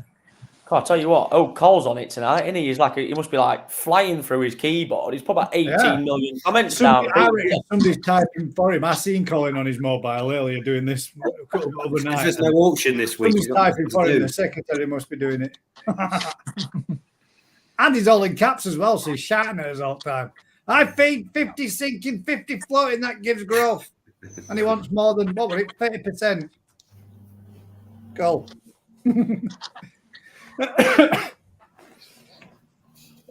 Ryan, yeah. I'm on the Red Bulls, he says. There is a good thing about all these different foods and how much they cost per kilo and what they are. But at the end of the day, if they want to eat it and if they look good on it and if your pond water's good on it, then you've got to be happy. If it's in your budget, whatever, we can argue to a blue. There is obviously better foods out there for the top end fish. If you've got the money and you want to get the best out of it, and you've got to heat your pond. But in reality, most people's ponds now are, like you say, 15 degrees. So they need to be feeding something a bit lower protein, a bit lower fat, and enjoy the fish. If the fish are happy and healthy, and you can add stuff. You can do stuff to foods. If you can't afford the top food, you can buy stuff to add to foods. Sewage brought out a new additive to foods. Yep. Yeah, it's kind of Munger Mix too. But they've done the proper research and they've got it proper. And you can literally add that to a food. That's a good question. Dinky AI, thank you very much for the super chat. I bought 1,000 koi fry, now 12 to 14 weeks old. I'm going to guess that should say, how do I cull? Do I cull? Yeah, well, yeah. Do I cull? Yes, you do. Yes. Yeah, absolutely. Best ways to go about starting a cull rig. Again, but this is another problem. So if you've got 1,000 fry at 12 foot, they might only be an inch long now. Or if they've grown to their maximum, they could be 8 to 10 inches long. You've got to So would I be right in saying best way to go for it? If you were going to make a start through going through your fry, separate them out, get yourself a section of them out. Don't take them all out because you don't want them all in a small body of water unless you've got a good tank that you can put them into. You know, take out a batch of them and go through and cull through them. But going on deformities, if they're only, small little fish, knocking out your fish that are deformed, and then going looking at body structure. And if your body structure is right, you're going through and picking that type of thing. Really, 12 to 14 weeks, you're not really picking patterns, are you? Yeah, you should be. Yeah, they should be. That's the bulk of our fish. If it's his first cull, then you're picking everything then. No, but at 12, you shouldn't be doing your first cull. That's quite late to be doing it, isn't it? Yeah. Realistically, every time you want to be splitting those 1,000, 8 to 10 weeks, you should have been dropped down to 100, and at 12 it's dropped down to 20 fish or whatever. If you don't do that, you just don't get the best out of them. That's the problem. If you've still got competition for the food. It's not just that. It's less growth, ammonia problems. And if you get those little tiny tweaks of water quality problems, you end up with gill problems, body shapes. Like you're saying, select out deforms. When you've done it right, you generally don't have any deforms. But if you've got deforms, it means something's gone wrong in the process. You do get the odd genetic deformation, don't get me wrong, especially if you share with line stuff. But in reality, if they've grown as they should, you shouldn't have much in the way of deformation. You're literally culling on, skin luster, quality, body shapes, all these things that you do as you would as bigger fish almost. And your numbers should be coming down. We're probably down to 30,000 fish from 500,000 on the farm at 14 weeks old. That's your scale. And we'll be going through them at the weekend, and they'll be coming down by another, like literally 1 in 10. So 10% will be getting kept across the board. So we'll be down to hopefully 3,000 to 5,000 fish by October. From how many? 500 foul. Probably from 500,000 start point. Yeah, we'll be down to ideally 5,000 fish that we're keeping by next cull. So there you go, mate. Right. Ideally, you should have been culling way before what you are doing now. 12 to 14 weeks, you should have already done 2 culls. 3. Yeah, it's the end of our summer, isn't it? It's the end of your growing period's almost finished, isn't it? Yeah. Unless you're heated. But if you're heated, you've got a lot of fish somewhere. Yeah. I'm giving mine like another 2 weeks indoors, and that's it. They'll all be for sale. Well done. Say again, 2 Ryan. weeks of what, Ryan? I said I'm giving mine another 2 weeks indoors, and that's it. They'll be done. Yeah. Heating switched off. No, just ambient temperatures will be going down. I only take heat. We're actually having a new heating system installed at minute going on oil rather than electric. You know, this thing going back to again costing fish out in Japan. Yeah, like last year, bought out massively, sat there costing fish out. There's 2 things where the problem is what people don't see in the hobby and don't appreciate from a dealer's side of it. We price the fish up, yeah, as what they are when we're out in Japan. Not forgetting the first electric bill that we had to actually, you know, still keep up the heat ramping. The first, just to warm the water up before the fish came in, and there was in there 2 weeks. That first bill was £5,500 in electric. Yeah.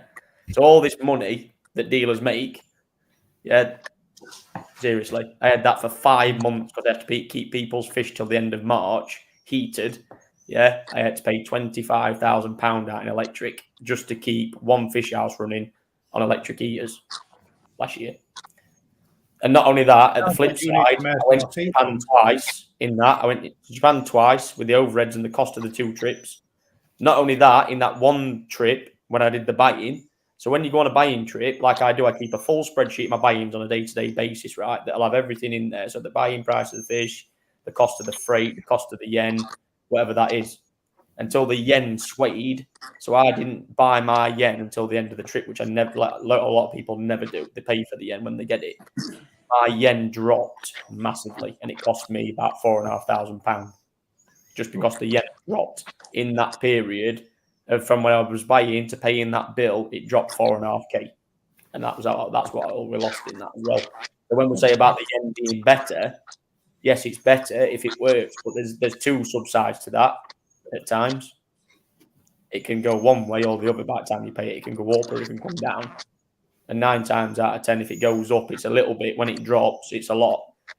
Just previous, actually, the yen was riding out about 206. About, I can't remember when Labour got in, but before Labour got in, the yen was 206 to the pound. It's the biggest we've had since about 2005, right? And as soon as Labour got in, it dropped to 184. That's what I'm talking about. If I'd have been out in Japan biting at that time and I'd not seen the news and Labour had got in, yeah, we're talking like I think part 20 yen to pound. You do that on a costing and the amount of buying of the stock that we do. You know, bearing in mind our autumn harvest shipment last year was 101 boxes. It's a shitload of fish and it's a shitload of money. It costs, and people don't see the bigger part of that. They just think being a koi dealer, you get all the glamorous work. You go to Japan, you buy your stock. It's lovely. See the overheads of the cost. Again, treatments, sake food goes into all our fish. Eating costs. It's all there. You know, bearing in mind people are expecting these fish to be kept till end of March because our weather's so shit. Yeah, it's a serious cost to overheads and dealers. It's a lot of money. You know, so bearing in mind we're there with you when we're talking about eating ponds and costs and everything. We're there right there with you. But we've literally, as a company, had to invest a lot of money this year to get to an oil system, just because we need to try and get them prices down. We can't afford to sustain £5,500 electric bills. It's just not doable.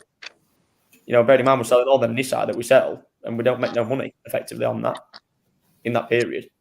And the thing is, you never know what the winter's going to be like, do you? If it's a real hard winter.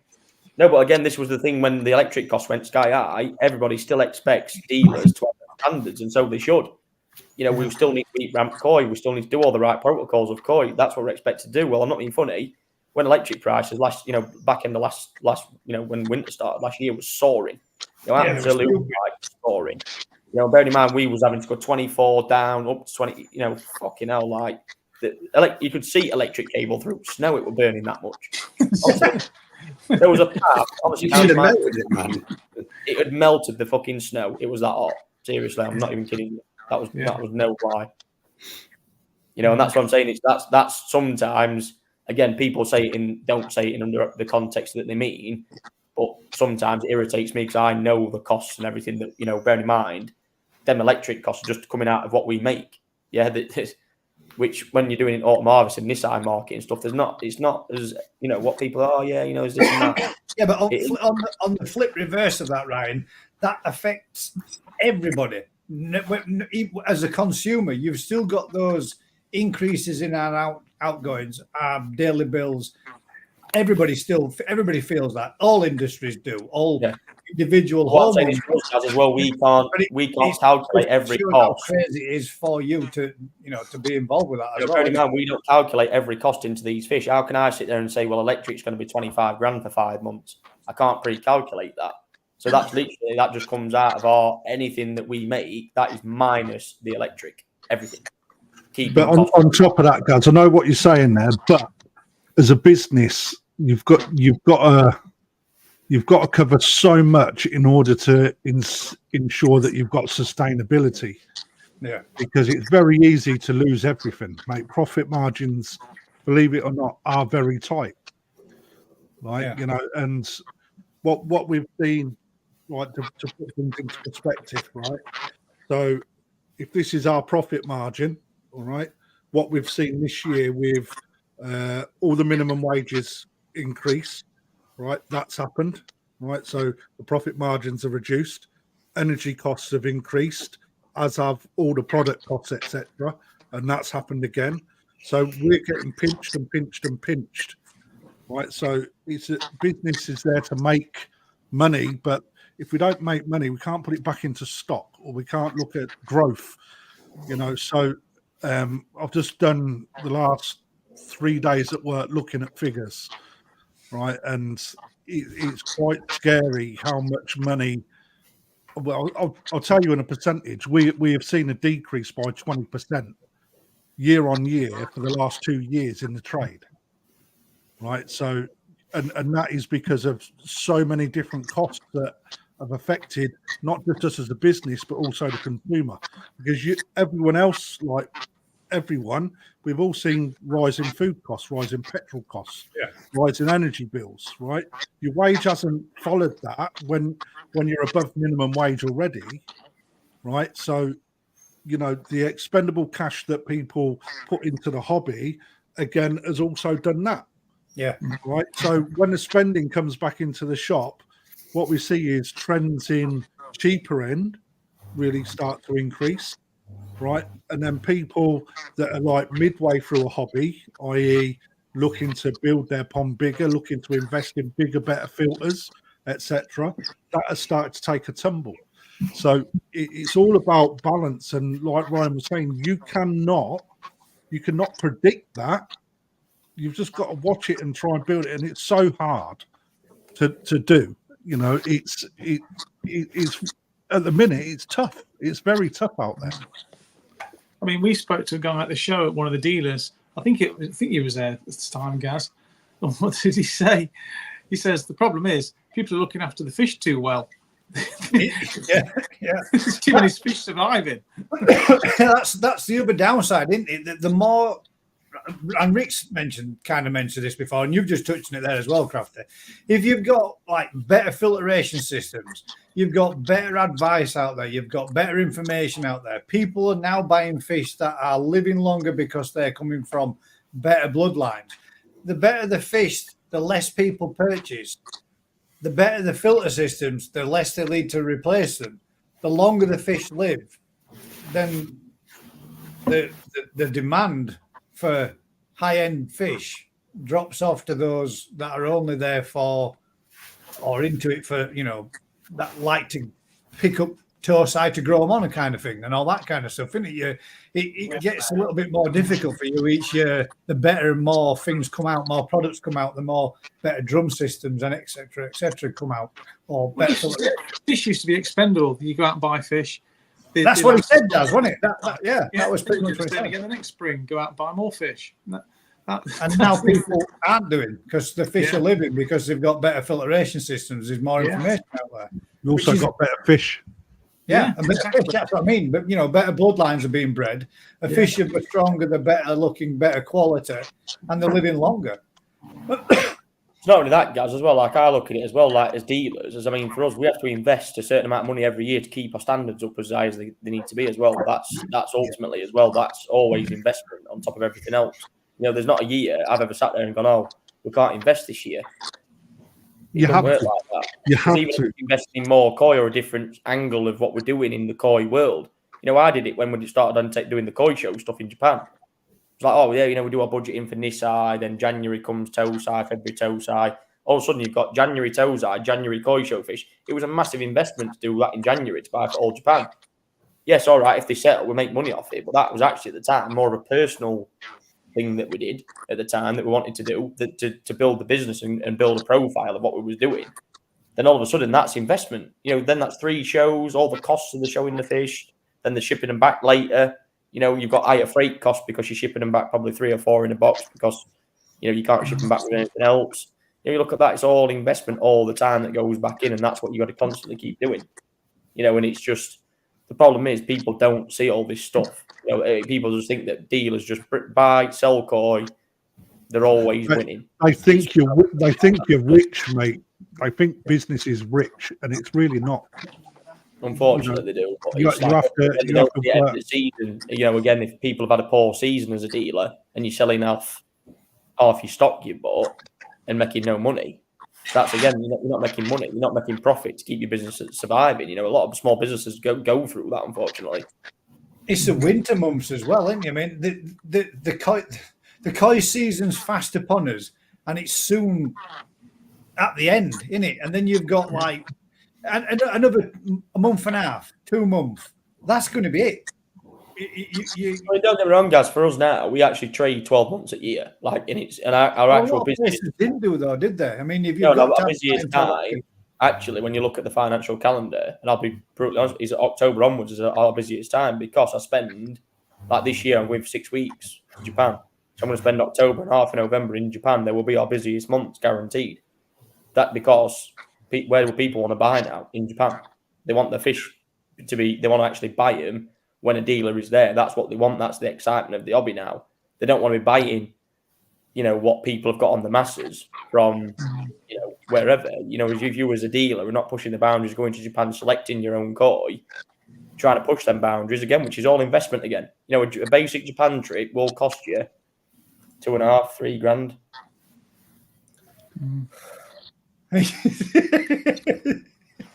Stability. He's just constantly in it. He's just there. Right? Just put the Red Bulls down, Cole. Seriously, they don't suit you. So for you, as a business, you've got to evolve, mate.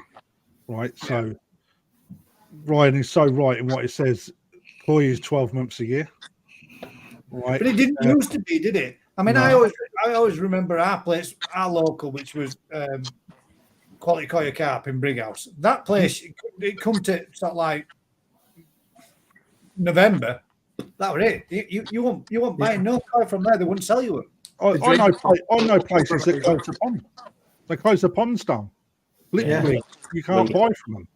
Yeah. Now, guys, as well, what we're facing is, and what people again don't see because they're not informed of what's happening out in Japan.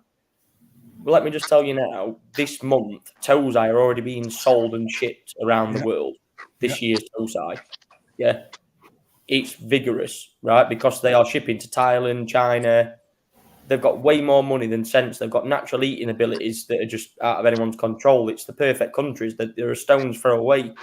It's great for them. But literally, as dealers, if I'm sat on my arse in December and January, guess what? Good luck to you. Like, seriously, I've got a big facility. I can house a load of koi and keep them locked up because if you don't, if you're buying, again, what a lot of people do, we buy direct from Japan. They buy through a mediocre console business, right? Let me just tell you now, what they do is they sit there in February, click, click, click. I'll order box 1, 2, 3, 4 like this. And they get shit sent to the door and they get 1 or 2 shipments in a year because they're just not on the ball enough. They're so not in touch with what's happening out there, and their shipping agents controlling what they're doing. It's no good. Like the first thing I noticed last year, I was in Issa's Fish House. Any tow site available? Yeah, it's November. Right, start of November. I was like, really? Yeah. Start I'm picking now if you want. I was like, wow. Thinking, yeah, jackpot. I'm in straight away. But I'm thinking, but in the UK, we're thinking about Nisai and Sansai being the autumn harvest. And actually, as dealers, you've got to start taking on board now, especially the big farms. If you want to access tow side that you can sell at an affordable price, you have to be engaged from November, December, January at these times again, which means for us, we've got to start bringing them tows in, a lot more costs. Again, you get actively told they've not got sleeping sickness, they've got sleeping sickness, whatever, which again, load more time, load more cost involved, potential risk, obviously a losing fish when that happens, if it's not done right. You've got so many calculations to do. And again, if you're not switched on in that business and, you're not treating that business with respect that you actually own and physically work with, you're not going to keep the koi coming. And if at the end of the day, I look at it, if I've not got koi for sale and I've not got a good selection of koi, I can't keep my status as one of the top koi dealers. I can't do it. It's impossible. Yeah. And what do everyone always say when they go to koi shows? Wow, you have such a good, amazing selection of fish. I do that because I'm engaged in what I'm doing all the time. I have to keep pushing the boundaries all the time, thinking before, again, I've already started booking trips in February, looking at reserving fish in February, January, February already, and I ain't even got out there for autumn harvest yet, but you have to. That's how the nature of the beast changed out in Japan a lot, and people have got to start seeing that as well and thinking about what we have to deal with and cope with rather than just thinking, they're doing this and doing that, and it's like it's completely different. Is it more so, Ryan, that you have to do that kind of thing because if you don't get out there in November, most of those toasai will be gone. They won't be gone. But what I'm saying is when these dealers, like Crafty's just said, there's dealers that'll switch the ponds off till like end of February, March, and they'll think about firing the ponds up and bringing some fishing in March. You're already so far behind and your availability becomes so slim because there'll be certain dealers already sold out of certain size mixers. Yeah, I get you now. And it's just like then when it comes to shipping them, they might order them online. Because they order them through an agent's website, don't mean you're going to get them. Because that stock list is based on what comes that week. And if that week says we're out of 10 to 12 cm mixers at this breeder and 15 to 18 cm mixers at this breeder, you don't get them. Simple as that. That's why already in literally when it comes to New Year, I normally bring in about 40 to 50 boxes on average, a toasai, just so I get them in before I even go in February. But they're already actually in by the time I come back. You've already got some in, and then you can get out there and bring more to stock that back up again. You've already got some preloaded, ready for going. Yeah. Preloaded. I like that term. Preloaded ponds ready to go. It's his first batch of toasai that he's already had in since November, ready before the beginning of the season, and then you're picking up more stock to bring in when those go on the market to sale. Yeah. Mate, we spend our life trying to get shot of stuff. When I come back from my February trip, all the stuff that I brought in January is already finished. It's cleared quarantine. They've had 6 weeks of QT. They're ready to go, by the end of that period. But again, people don't because it's like, it's too cold. So all we do is keep raising them fish, conditioning them fish. So when it comes to end of March, you're like, you've got so many fish ready, and people might say, oh yeah, he's talking bollocks. It's like not a thing, but trust me, you see it.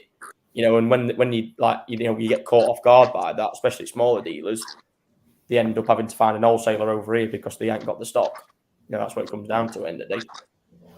And especially out there now at the moment, I mean, you try and buy Mauritian toasai for argument's sake, Thailand, all gone. When? November, shipped, gone. See you later. Ship without sleeping disease. Look at Aoki, Roy. Aoki, ship in November, otherwise you ain't got a chance of getting them. Done. Shinoda. I remember the conversation in January. Have you got any more of those after we'd already shipped them in November? Have you got any more in January? Nothing. Sold out. Done. Just like, wow. And we're talking mass numbers of koi there. Wow. We're not talking like, I'll try and get footage, guys. When I go in November to Aoki's, he has a big whiteboard, right? And it'll just have a massive list of all shippers and amount of boxes of toasai going out. That's all it has. And it'll just be a stream. And you see all them ponds and you think, God, there must be like, whatever there is. Yeah, but they're all fucking jam packed full of holding nets, right? Aren't they? Like literally fucking seat like wall to wall Yeah, I remember seeing footage last time when you went over them. There was literally holding nets full, rammed full with fish, wasn't there? And the ponds were, bursting with koi, weren't they? But all the holding nets are picked orders, aren't they? Then, guess obviously. Like look, a place like Aoki, you don't even get a chance to pick. You don't get a chance to even pick tozai. They're literally everything that he produces. I can tell you now, he already knows all his tozai are already sold. Everything, the whole lot of it. But there's only one Aoki in the world, and there's a whole world trying to buy his fish, isn't there? Yeah, exactly. Yeah. So he's just sat there like, hey. It's not a huge operation either, is he, Roy? Aoki. It's not really. Maybe you want to change your business name, Rick. New Forest Aoki Koi. Maybe two then. No, I'm coming. Sound like hotcakes, I'm Dainichi Sakai Ochi Momotaro. Forest Koi. At end of it. Buy now, pay later. No, but you're so right in what you say, Roy, with regards to your trending buying. You got to. What was it when we were speaking? Everything's moved left by 3 months. Yeah. But they never used to sell. That's the crazy thing. They never used to sell their tozai until they put them through a winter. And this was the thing. The seasons still like in Japan, they would never change. It was like get the autumn harvest out of the way, then we'll deal with the tozai. Now it's like, wow! All of a sudden you've got tozai. I was shocked at the sheer amount of tozai being moved around in November internally in Japan. From south to north and stuff. I was like, holy shit! Just opened my eyes massively. And actually, the tozai I selected at Issa. This is a funny story now, and this shows you what we're dealing with. So I got invited to pick through some tozai at Issa, basically through another company, like a company friend. So the whole process started by, do you want to buy some Issa showers? Well, yeah, obviously, if again, price works, blah blah blah, whatever, fine. That was fine, but literally got told of the same conversation that a Chinese dealer had been and bought 10,000 Issa showers. Right. So straight away, 10,000. That's just fucking ludicrous. He went and picked 3,000 out of the 10,000 and told him to pull 3,000. He wasn't interested. Just to get rid of it. I put me 3,000. I was just like, so straight away, you think whoever this dealer is in China's got more money than 10. Then literally within that, yeah, the other 7,000 from the picture was starting to be sold at an unattainable price. Which obviously, yeah, I was selling this on the market. It's £95 for an absolute joke. Great for everybody, but I could get them in early enough. Again, it was coming in November. They were great. Get an opportunity. So I go back in February to Issa, and I picked tozai. Yeah, £1,300 each, literally in that time frame. That was all he had available. Was one price of tozai, 1,300 quid. So literally from November, in that period to February, that's how much they jumped up in physical. Yeah, don't get me wrong, they were jumbo tozai like 30 cm, but that's not the point. You've gone from an obtainable price for everybody at £95 for an Issa shower, which is great. All of a sudden, in 3 months, you've gone to earn 1,300 quid. Boom! Just like wow, it was mind blowing to see. But again, that's all due to buying seasons. He'd not got a tozai left in the place apart from that price point. That was it. It was all shit and gone. And I don't even like Issa shower, so I won't be buying them. They're shit.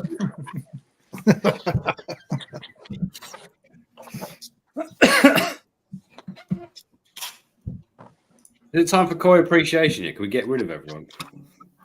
Well, yeah, thanks, Vince. I just make a little quick switch on someone's background noise there. We're just echoing a little bit. Apologies there.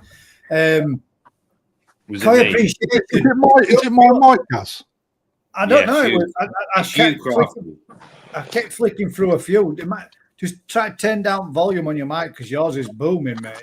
Is it? Daz is going for a what did you call it? Is that better? Trifle. That's much better. It was you crafty all along. Is that better? Yeah, that's better, mate. Yeah. I was telling your lass to turn alt knobs and stuff on microphones, but she could have. Yeah, she definitely did.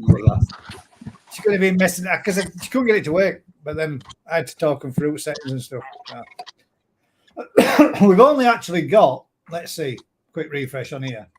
I told you guys this wasn't going to be a good koi appreciation, didn't I? I told you last week. You saw it in my face, didn't you? Who chose it? You. Yeah. How come we're Not doing me. koi appreciation already? It's only 9:30. Well, it's quick and fast and process. We've only We'll lose it. Some of us have We've got to only do got stuff two. tomorrow. We've only got 2 to actually Oh, okay. to go through. 2? So I should have Yeah. put mine in. I would have won. I mean, we've got 1, and then we've got 1 from somebody else. That's it. I do believe that's all we have at present. Wow.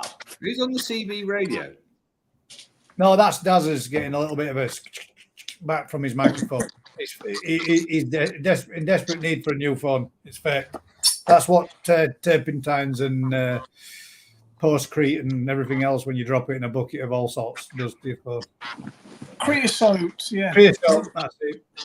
Yeah. I thought, guys, I thought you were in your Milton this week. Yeah, no, we had a bit of a change of plan. All A right. lot of shit to sort out. Well, not shit to sort out, but a lot of stuff to sort out for my dad's funeral. So All right. Fair play. There's a good question there from Sean Higgins. Just hold fire, mate. We'll come back to that. We've got The- 2 fish left. Buying that one. Yeah, let's do it. Let's get this done real quick, and then first one that we've got. Ooh, where the hell did that go? How bad? Let's have a quick check. Just going to refresh, make sure there's no more being posted. So don't think there has. We might have 2 now.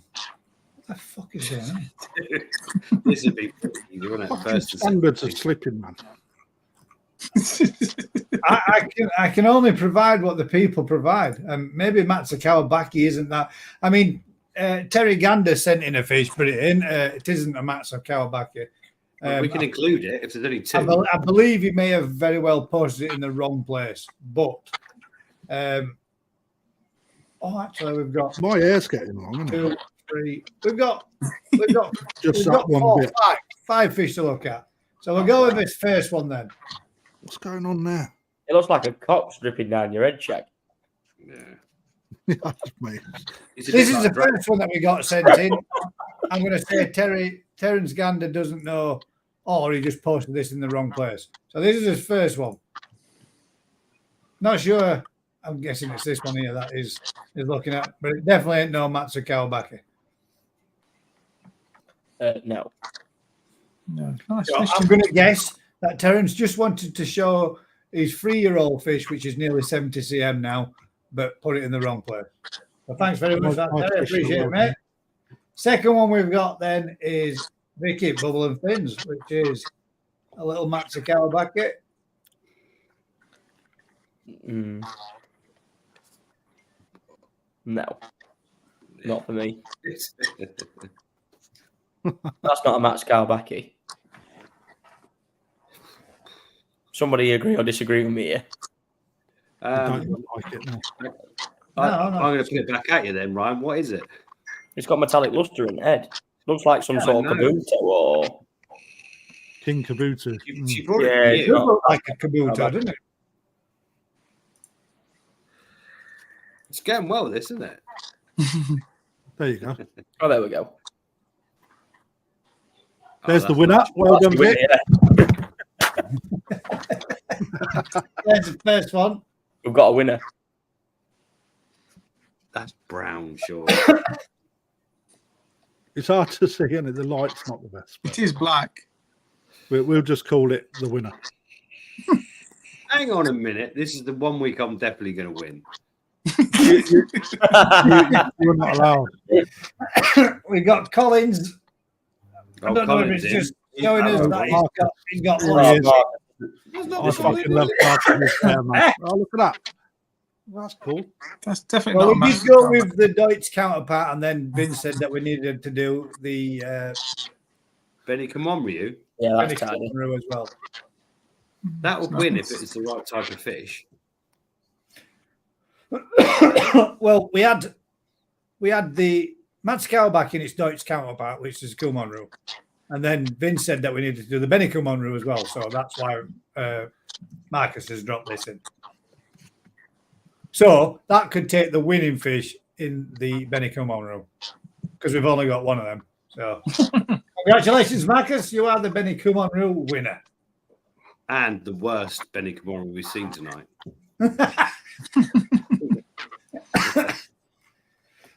And the next one we've got is from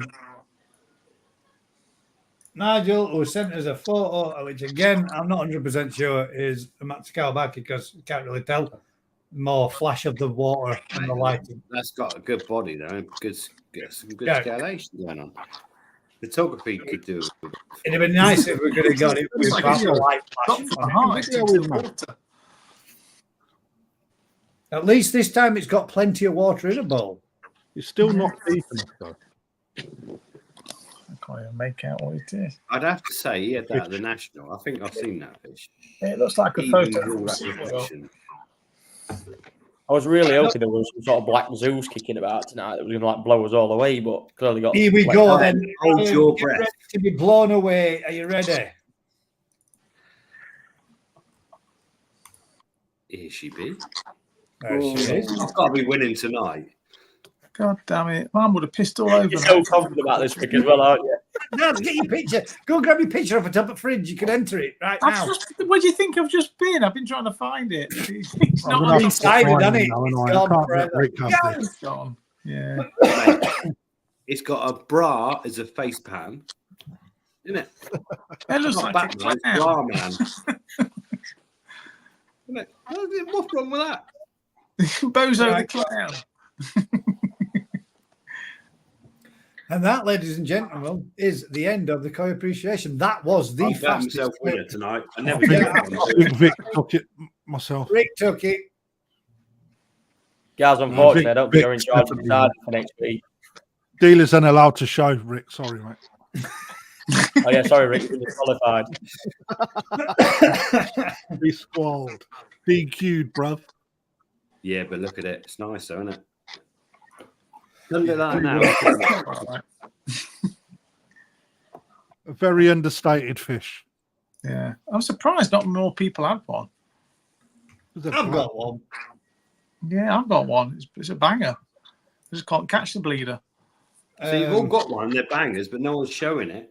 I am. Oh, It's a black fish. You can't see him.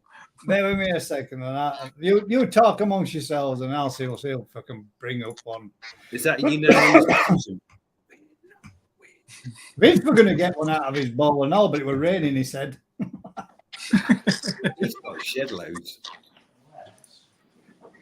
Oh, there we go. Nigel's brought in a more clearer shot. He's just been run out, put it back in a slightly more water bowl this time. Oh, I'm in trouble now. His fish is quite a good one. I'm still not so sure that's a Matsukawabaki. Good body, though, isn't it? Yeah, sure. You reckon? Think that's a Matsukawabaki? Probably is. Yeah, I think so. How about it? You know, Go the through way the it's change, holding mate. its fins. Yeah, I'm a bit with you on that, Gaz. It's certainly not. Is it Ginrit? Imagine putting that body on my one. It'd be a banger, wouldn't it? So now we're starting to join fish together. Jonathan says, I haven't seen yours yet. I have. You're right, mate. I haven't because nobody else has posted any in. Let me just double check, make sure.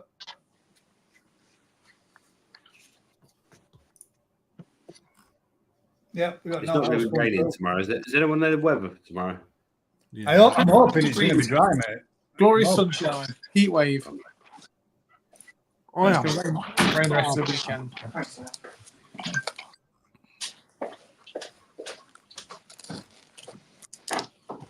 Force 10 gales. Force 10. Yeah. Half 10, is that what we're getting? Yeah. What's Thank the God other? we bought an extra long 10K.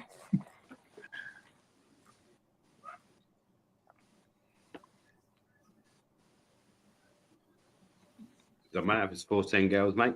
Barbecue will be flying. It will be flying Right, yeah, across yeah. the lake. Good. Yes. I just want to put out there Wish you well, Mr. Tate. Yes. What's he doing? You old cunt. Told you it'd catch up with you, mate. Has he caught it again? Ooh. Again, pedals. They're quite cool, aren't they? Put some water in your bowls, man. Fucking hell. Look like little killer whales, don't they? Yeah. That's my two. Is that your Gaz? Get water in your bowls. Right as arseholes. That's got That's the Shishui. one that I got from Vince, the Deutz one. That's a Shisui, that. And it's no longer got that brown on it. That brown's dropped off, and that's my one that I got from .coi, which is now. But see, it looks more brown on the underside, so I'm not 100% sure what that even is. But that brown's gone. Now it's white to the underside. Waragoy, mate. That's what it is. But there's my two. But that's last year. I like that, mate. That's got Yeah. serious colour That's quality. nice. Yeah, nice. Big fat white belly, bruv. Mate, I need a big fucking fat white belly. I am starving, man. It's like a perch. Like a bitch. Ain't nothing like a fucking perch, man. But God knows that's the fish that I got from Vince. That was at one point was supposed to be. Well, that's An disqualified because it's Deutz already.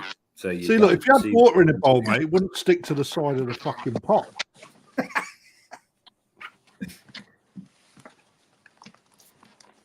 Oh yeah, the Is this one of your old YouTube videos, guys? yeah. That's one of my old videos. That's last time I had a mountain Bolden. That's not either last year or year before. I've got a Matsu Kawaki. Found it. Oh, it's a picture. That don't count, mate. Well, I'm not going over to get the bloody fish out of the pond at this time of night. Why not? That looks pretty good, Daz. It is. It's 50 cm. It's a nice fish, female. So why can't How we do see you a know real it's picture female? of it? Because I couldn't catch the bloody thing. I wasn't going to drain the whole pond down just to catch it, just for a photo. Now What look are you at going that. to do come spawning season? That's got some difference there. I haven't spawned it yet. I'll This take is- it out next spring. Fold it up for you. That's Nigel's one. He's put in there. Cargo. First place winner. Kawari Well done, Mono. Nigel. I've seen it, The only one in the only one in the competition. mate. But it's got a serious nice body, isn't it?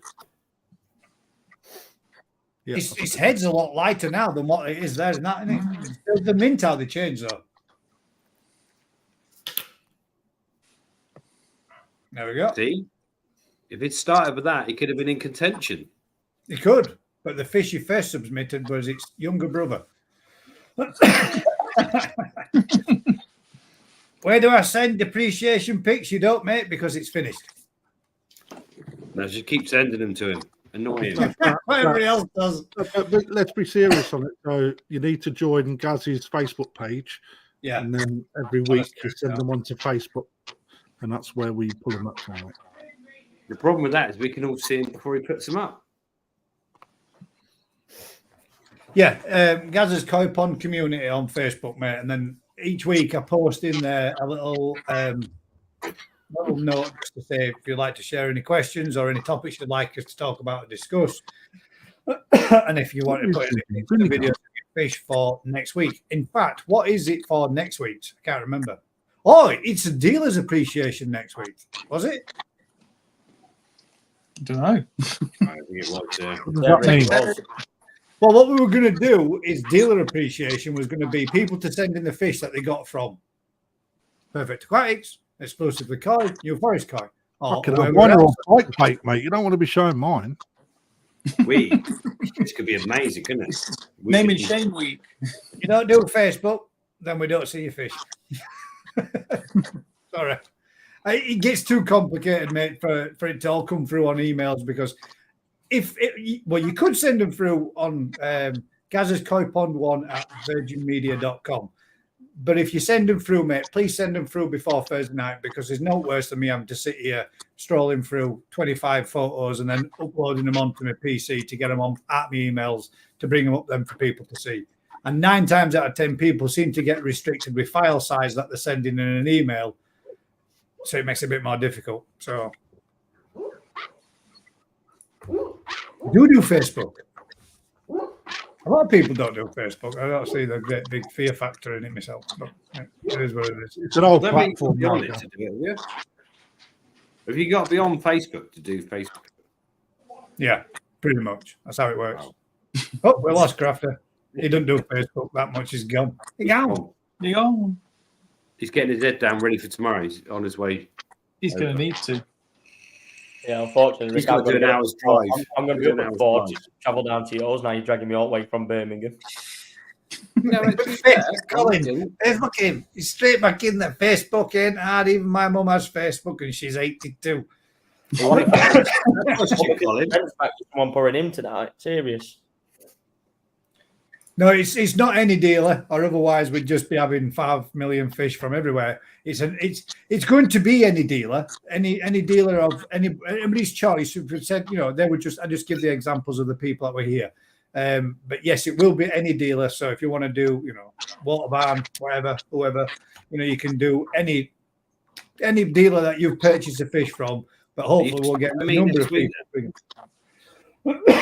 But yeah, I think what we're going to do this week. Purchase Saturday should work. Yeah. Works perfect. Let's try. We go with you. And we're going to go with New Forest Koi. Anybody that's purchased fish from New Forest Koi, and please just pick one of your favourites from them all. If we were going to go into the likes of Anthony or Tony from Farmer Koi, it would be sat here going through your full collection, mate. So just pick a few of them. Let's be sensible about just one. you heard of the Black Zeus? Yeah. One from your favourite dealer, which would be New Forest Koi for next week. Then this could get well confusing. So I'm not in France. I weren't listening. Right. Next week is going to be Koi dealer appreciation. So everybody that's bought a fish from New Forest Koi that would like to submit a fish as their appreciation fish for the fish that they've caught, man, isn't it? That's only got one fin. They've only got. That's not a Arku, that's a Benigoy. Oh, Chiba. Anyway, that's an idea. It was not my idea. It was the public's idea. I thought New Forest Koi next week then. Yeah. So anything you've got from New Forest Koi, I've got a few I can put in. So That's all right. That saved me a fucking couple of minutes. There you go. Tony just said Bugger spent all week filming New Forest Koi collection. Exactly, Tony. That's why I don't want to see 2 million fish from New Forest Koi. You've got shitloads. You like it? We'll be here all night just going through Tony's selection. Freeze drive. I'll have it in There you go. I have some nice New Forest Koi. Sweet. I'm stupid. Like Deutsch. What we got? Ooh, brine shrimp. Oh, here we go. Freeze-dried marshmallows. Freeze-dried marshmallows. Ready?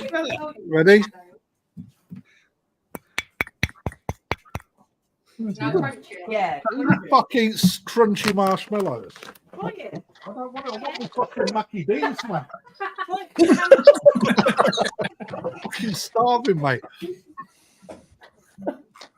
So, Jeff, you look like you're wasting away, pal. Seriously. Or is that black? He looks good on it. there, what was that? Hang about, what have I just missed there? Have you heard of a black Zeus Koi? Yes. No, I am.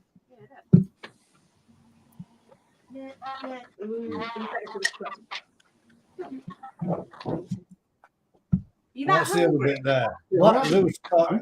Black Zeus looks like a black Deutsch. I wanted to ask if you can pull up some grown pictures of them. Has anybody got any pictures of Black Zeus Koi? Where's the rest of the chips? Is it Gimrin come on with you, mate? Oh, Frey, what we got? We got some chips. What did I eat? I'm happy now, man. You'll be looked after, didn't you? Tomorrow, What, mate. mate? I ain't looking after you like that. Say that again. I'm not looking after you like I'm not delivering chips to your lap. You fucking are. You'll be lucky if you get a burger in your face. I'm happy with that. There you go. Sorry, if I was You choking on a dry roasted marshmallow. McDonald's chip, mate. I can't get it down quick enough. What are we answering here? I don't.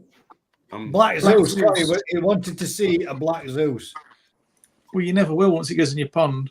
That's the problem. There's a black Zeus from. It means come on with you, mate. It's not.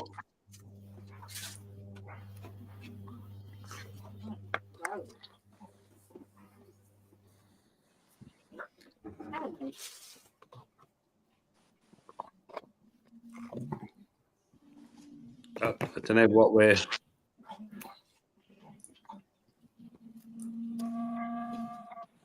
So they look a bit like. I mean, black Come on, Zeus. guys. Click on Ricky's one. You know you want to do it. Click on Ricky's. Have you got one? Oh, thanks. No, he's got. To be fair, it's a banger. Your banger is a black Zeus. No, not that one. There you go. Black Zeus. No, Wait, not that wait. one. That's my one, you plonker. So we've got somebody sent one in. No. Ricky's one there in the middle of my screen. I can see it there. Where? That one. No, down. That one. Down. Next to the down. Naruto Koi sign. That Come one. on. There to the left of the side. Yeah. Oh. That's- Oh, What's he doing? Why To the can't right. to the right? Right. Give me a left or a right. There. Right. Oh, fucking there helps, doesn't it? There's 25 Right. pictures there. Right. Right. Right. Oh, you go straight past Left, it. left. Middle. There. Stop. This one. Yes. That's a black Zeus. My ass. Yeah. That's a banger, right? There's no getting away from it. Let's enjoy a good fish. That's Look, exactly Ricky- the same as mine. Ricky's man. male. It's no good. Jesus. It's male. It can't be any good if it's male. Wow. Where's it gone? Well, that's clickbait. That's Clickbait. clickbait. They're black Zeus, are they? I don't know, mate. The Sorry, that- clickbait photo was. Yeah, that's his selection at Dainichi Koi Farm. But they don't look like the pictures in his hand. Yeah, but the cover shot bit is amazing. That's a good fish. Right, so right there, in that bit there, it lost all its zooming, and then it developed later on. Anyway, I'm not too worried about this variety because honestly, they're overpriced fucking mongrels. I just don't understand them. they're not. Brian, when you get to my place, they're not overpriced, mate. They're mongrels, but they're cheap. Oh, I can't wait then, Rick. I'm going to be in my element. In a black Zeus, just a Matsukawa Baki. A Ginrin Matsukawa Baki. It's a Ginrin Komomryu. What? A Kumon Rose. Doi. So it's Deutsch, right? So anyway, Rick, start bigging yourself up. What varieties we've got to pick for a weekend? Inform everybody. And that I don't know, mate. You don't None. know.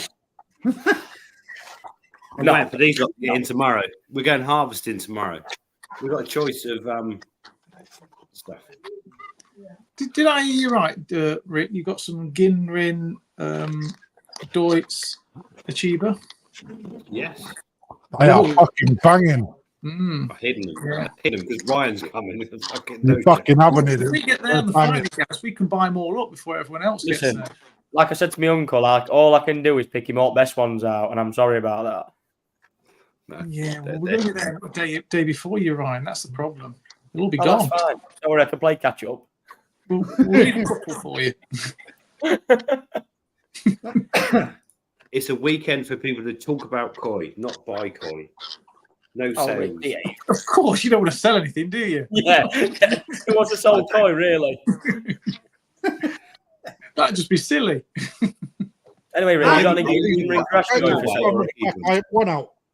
What are you looking for, Ryan? You're looking for some small stuff. I'm not. My uncle is. Well, sorry, yeah, your uncle's looking for some small stuff. I'm just only there to merely advise. Are we netting any nets full of some small stuff? When we could, you did say that we're not anymore. Now he's coming. The hospitality is brilliant. You can have as many cups of tea as you like, but you're not having none of them. Now we're going to Not a lot of net in my hand. I want to put will there be some fish available? Of course there will.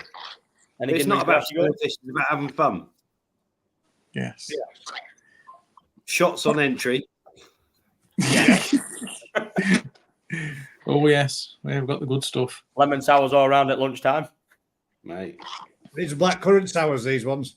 Yeah. And then we have to go into the smoke room. Vince's smoke room. Lock in.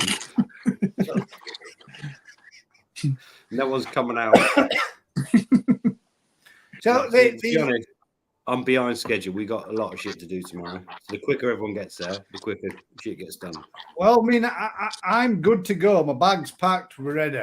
So the sooner, the sooner. Yeah, I mean, be good. We're hoping to get from Daz's at 7, so we should be with you for like 10:30. I might even let like maybe 10 of my crazy Aragoki, Gimmer, and Shisui go. Ooh, yes. Ooh. Put them in auction, Rick. That's a great idea. I completely agree with you. And I think it's the best idea you've ever had all weekend. You get stuffed about auction. They're never going to the auction. First come, first serve. I'll be on Saturday. Well, we're sleeping there, so we'll be there before he's due on Saturday. Yeah, you shit out. Look, right. The only way to beat it, mate, is to come down Friday, stop night, and then. Don't worry, that's It's off. Sunday. It's halfway home, isn't it? You're halfway home, then, aren't you? All you got to do is Yeah, the whole reschedule with Birmingham Koi Club that I was going to shift my fucking days for this. Just tell them that your van broke down. You can't because they're watching. Damn it. Oh, yeah, I forgot about that. We've got. If these boys get their act together, there's 6 of us working Saturday. We can get 2 or 3 ponds netted up. Look, Rick, it's fine. I'll come early Saturday morning. I'm sure I can help you out. It's not a problem. We're going to be smashed. You got any really small waders again? Really? We're going to have to wrap somebody else up in waders. Look, guys, listen, I'll bring my own, mate. I've got some specially made. Don't worry about that. I'll bring my fucking own. Right. I've got Yes, some I will pie bring some waders. cups, lads. Don't panic. So much wear. Yeah, but they're just hit waders then, Ryan. They're Wellingtons to everyone else. It don't matter what they are. Don't worry about that. I've never had Crafty so quiet. Crafty's always quiet when he's got food in his hand. He's gone to his happy place. Yeah. Happy Mate, meal. I'm so fucking hungry. What, have they shut the calf down at yours? We're going to need a padlock for the food. Listen, Col, I've just seen Colin's comment here. Listen, Col, the only thing you need to be worried about, son's getting drunk in Japan with boys in February. Because if you're not there, you're going to get hammered for the rest of koi season next year. He's going. He's going. He's going. He's going. His He is mission is already He's told. giving it all thinking over there. Oh, I might get a look, mate. No, his we'll business show has you told where me it's he's going. She's Oh, is picked it? him Is it up. definite?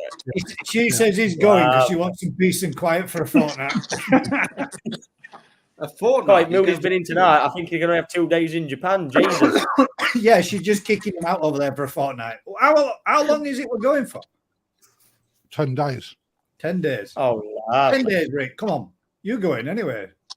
You're already booked. Yeah, you see. Yeah, it's come on, booked. Rick. Already See, got who it don't in. want a snowball fight? Rick don't An want to eating go. challenge. And a bull ride. Look, the eating challenge is going to sell it to anybody. Like, who don't want to do an eating yeah. challenge? Me. I'll eat that. Me. Listen, a bit of fermented egg never killed anybody, just made him sick. Yeah, there's always a first time.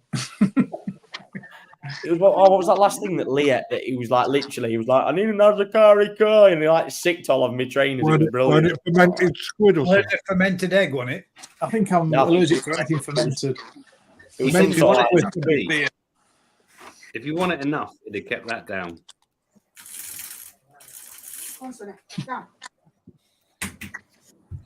Fermented egg. Oh, I'm not so sure about that. wrong. I think you can keep Crafty, your what's your ETA tomorrow? When do I need to get your bed up? I'm eating, mate. Don't fucking interrupt me food. here's what he'll do. He'll be on barbecue anyway when he gets it. We're 18 for Crafty, the barbecue's going on at 7 p.m. I expect you there by 5 past. When they kick him out of KFC or McDonald's, he'll be there. Right, How many burgers is that you just nicked? 4. 4 in You're one. ignoring that, though, aren't you? Oh, I'm a big lad, isn't I? 4. Not anymore. You look quite skinny. Well, it's because I'm wasting away, Rick. I was getting worried about it for 5 minutes Not earlier well, because he'd not ate no 5 minutes. Maybe blood was at 5. I nearly died. High. When I seen you bite into that marshmallow shag, I thought you were going to kill of it. Fucking hell. That was a lifesaver, mate. If I didn't have that one, I did. Goner. Touch and go. No, Hey, Colin. Colin, for the Minecrafties toilet, you wait till you get a Japanese toilet experience, mate. That'll tickle your pickle. Let it crap. Mate, I love them. It'll wash his winky as well, won't I used to just go toilet to do it. Just get a little high speed on go. Squirt at your old ring piece. Jobs are good. Bit of an heated seat on go. You know what I mean? Little bird song. Look at Kev. Kev says Banging. the banging. There are about 600 buttons on them, aren't there? They're It's great. the one Imagine a in, Japanese person coming to England and using one of our toilets. it's the one when you get the big communal toilets when they've got the little tweeting noise, so you can't hear someone else shitting it next cubicle. Little bird noise. Great. In the hotel, you can have it at hot Do they? Do they? button. Put it on max power. Puts a little smile on your face. Ready Yeah. for the It's highlight today when you're going from a day's koi hunting that to go and sit on cars and have a little fucking little play. little ring doby going on. Jobs are good. It's worth It's traveling. when Lee- It's when Lee first did it, you know, he come out fucking his room, bless him, and he was like mind blown by the toilet. I was just like, fucking hell, I can imagine him doing all sorts in there.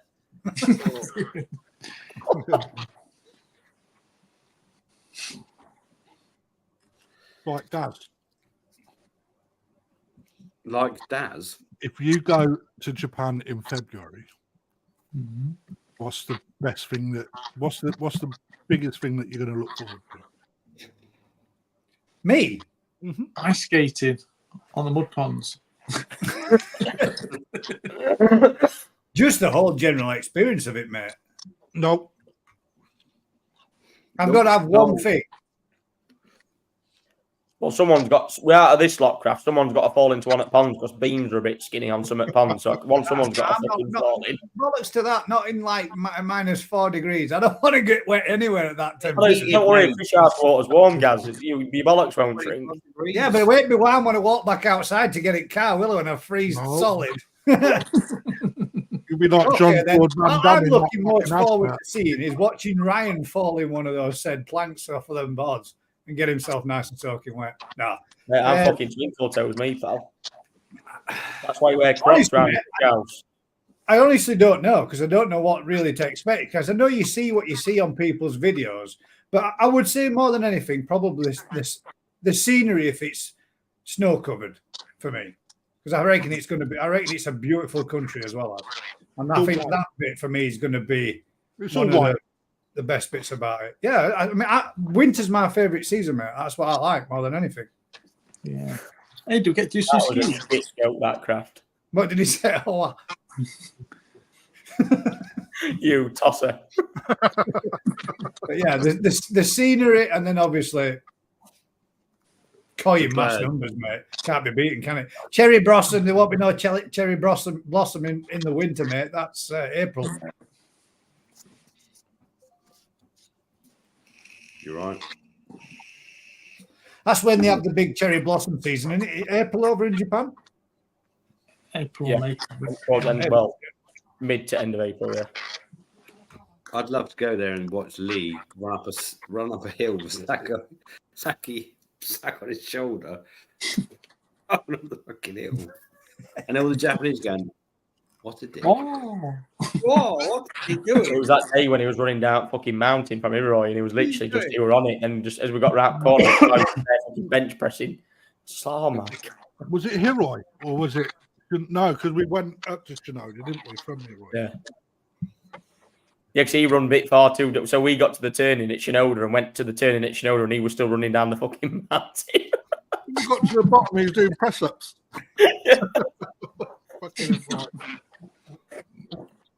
What about you, though, Daz? If you go out in Feb, what are you looking forward to most? I don't know. Similar to Gaz. I'm looking forward to going on the bullet train. That'll Yeah, be that's pretty cool. No? Yeah. Nothing better than going koi hunting on a train. There's one. Oh, I missed it.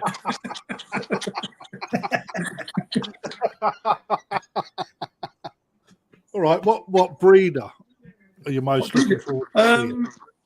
Probably. Who's the These guy are people who you does say stuff? apparently go, we're not going there. Aoki, is it? That does all the doits. That would interest me. Yeah, his big fish are good, actually. Yeah. You don't sell any of the cunts, though. You can look, but you Is it can't. right? How much is that? That's a great big round pool with all those monstrous things in. What's that dude's spam called? Oh, the round pool. Oh, Mariero. Yeah, Mario. we'll go That's there, what probably. that's one I want to Probably see because first we'll go there. they always look like stuff in there looks absolutely chuffing massive. They're in, Yeah, they all look monsters. like 100 cm fish in there. Yeah. And it'd be nice to see fish of that quality in that amount of numbers all in one place. You won't get over there. The thing about that place is you won't, even at the smaller fish, the actual sheer quantity of the fish in the ponds. Like, they're just literally like 5-6 koi deep, just ram full. Like, you ain't get your, you'll never see that like it in your life. That round pond as well must have, what? I don't know. Must have at least 200 fish in it. I ain't Wow. got a fucking clue how he keeps that pond as he does, man.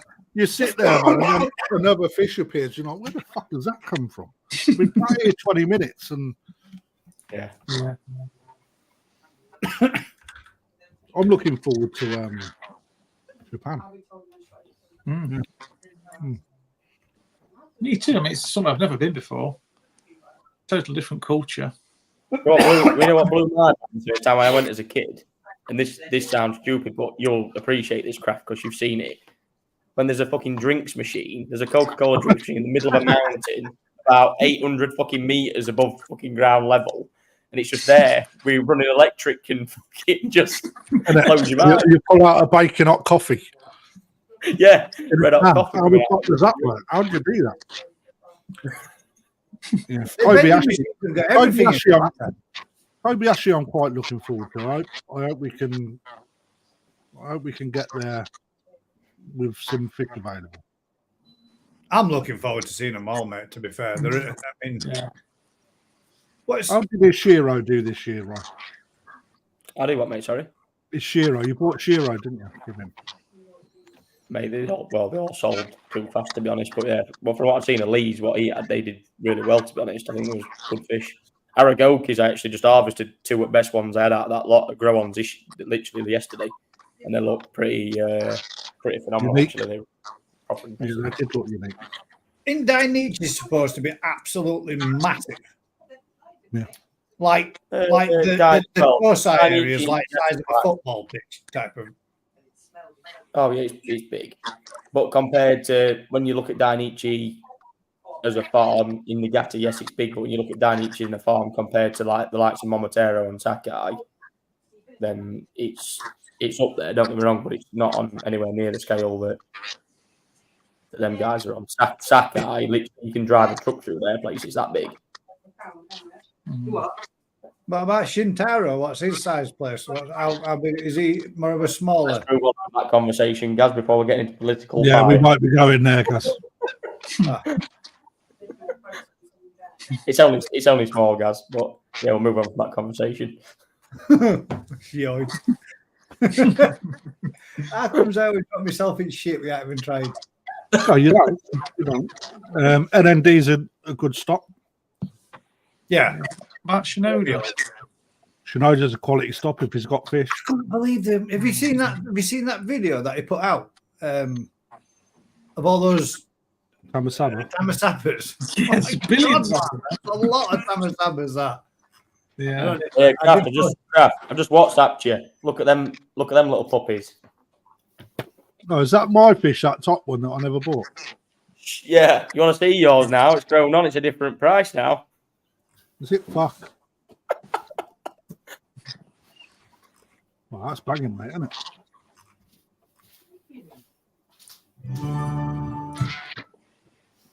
Mate, you bodied them out really well, Rob. Let's share this for all those that might not have seen it. But this is NND Japan's Tosai Tamasaba. Oh, don't they look incredible? I can't wait to kick through. some Don't of they, them. mate? Yeah. This flipping. That's going to be one of my thousands first of jobs. them. That's going to be one of my first jobs. Going to get out there. That. Polytunnel. Bloody things. That's not no small net either, that is it? That's a bloody big net. There's a lot of fish in there. They're not small Tamasabas. That's just one spawning. Yeah. God, it's like an infestation, isn't it?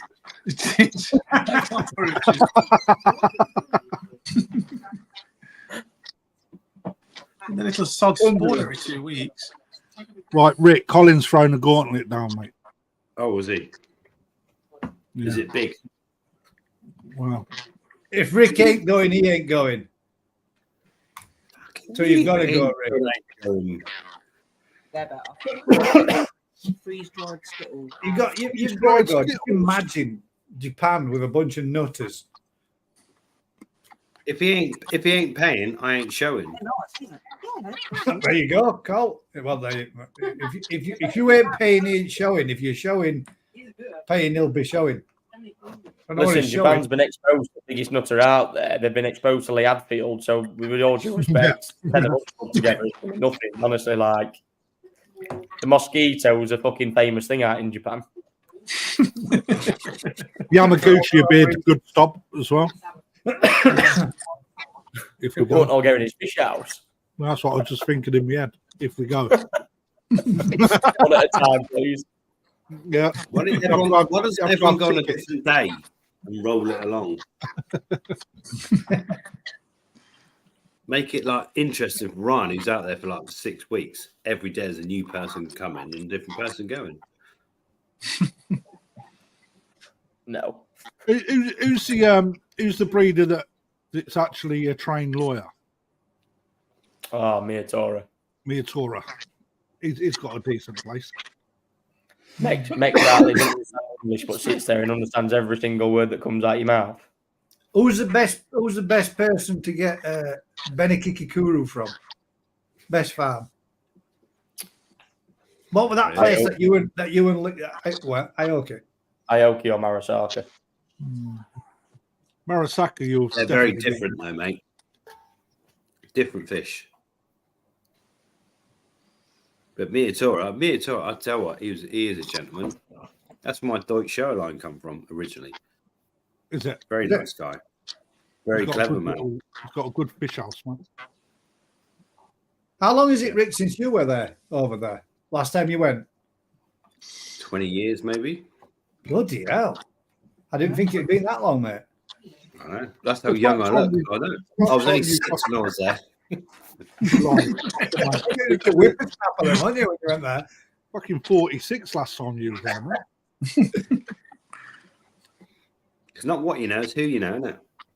How long did you work out there, Ryan? Because I know you did do you have been over and worked out there for a bit, haven't you? How long? No, that was my brother. Oh, was your brother work?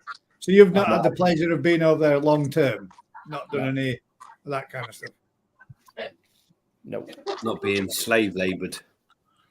You never fancied it? Always fancied it. It's just a timing thing. I think back then when I was younger, I was sort of like, when I was Sniffing like at the age girls. 16 to 18, I was sort of like in and out of hobby a little bit back then. So obviously, just work commitments and stuff back then just stopped me doing it. But I've got nothing to do with it. You learn enough when you're out there, guys, to be honest, every time. And that's what I always tell myself as well, that I'm going to learn something new when I go out there. And what I do, it's only toes our selection stuff that you miss out in summer, to be honest. I think the rest of it you do while you're out there anyway. So, yeah, I'm pretty easy with that, to be honest. What's the language barrier like? Difficult? Shit. Yeah. Yeah, as long as you know, that's all you need Does to know. it help if you do what Crafty does and speak really slowly? if you remember when Natsumi was on. You do that, mate. Honestly, when you listen to other people, like from other language, slow it down a bit for me. Naturally, slow the fuck down. Not difficult, is it? You get your 100 yen dollar note out and go Dollar. and then you get 2.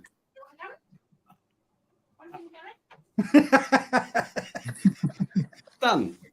Just gestures with dollars. That's it. Money Yeah, talks geez. out there, mate. It's not hard, is it? Everyone goes, I want that fish. Oh, are you coming then, Rick? Things? Are you coming then, or what? Me? No, Yeah. I'm going on the earlier trip. What earlier I'm trip? not going. I need to be getting on with Collins paying for my trip. Colin will pay for you, mate. That's what he said, yeah. Oh. If he pays, I'm tagging along. Oh, he's a good lad. Oh, sweet. Happy That's days what then. We're laughing. Well done, Cole. Fucking good egg. Thank you very much, Cole. Did you just send you that in writing?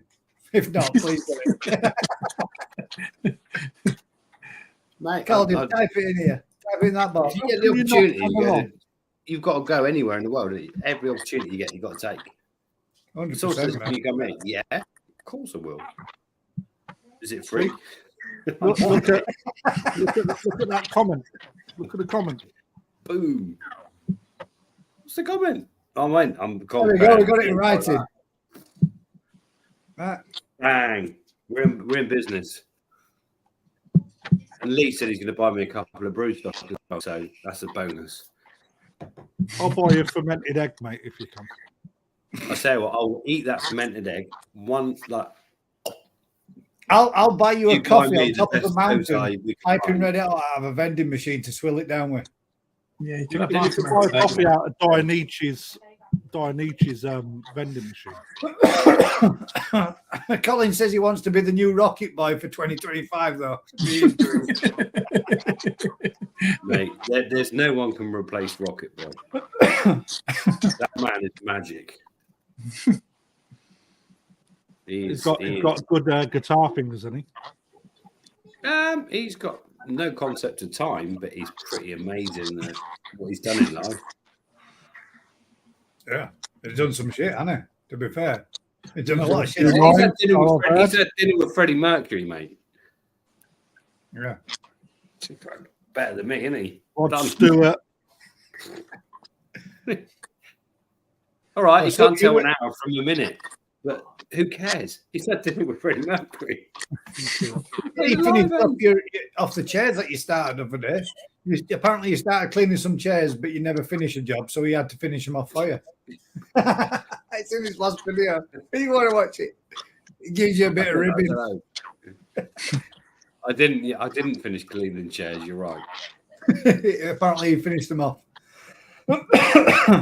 Right. So, what we scheduled for the first thing tomorrow morning? Boom. Tomorrow morning we are going in. We got to get some ponds ready. We got to get some tanks ready, and then we're going in some Gimrin Chagoy, Krashigoy mix. I want 100 of them. Select pick in the tanks. 10 good of fish.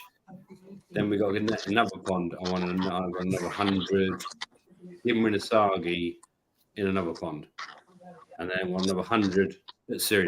Sorrogoys with them gin ring glittery things on them. No, Deutsch Sorrogoy, they've been banned from this week. What? What's wrong with that? Because some people will pick them out, won't they? Yes. That's what you want. If I can find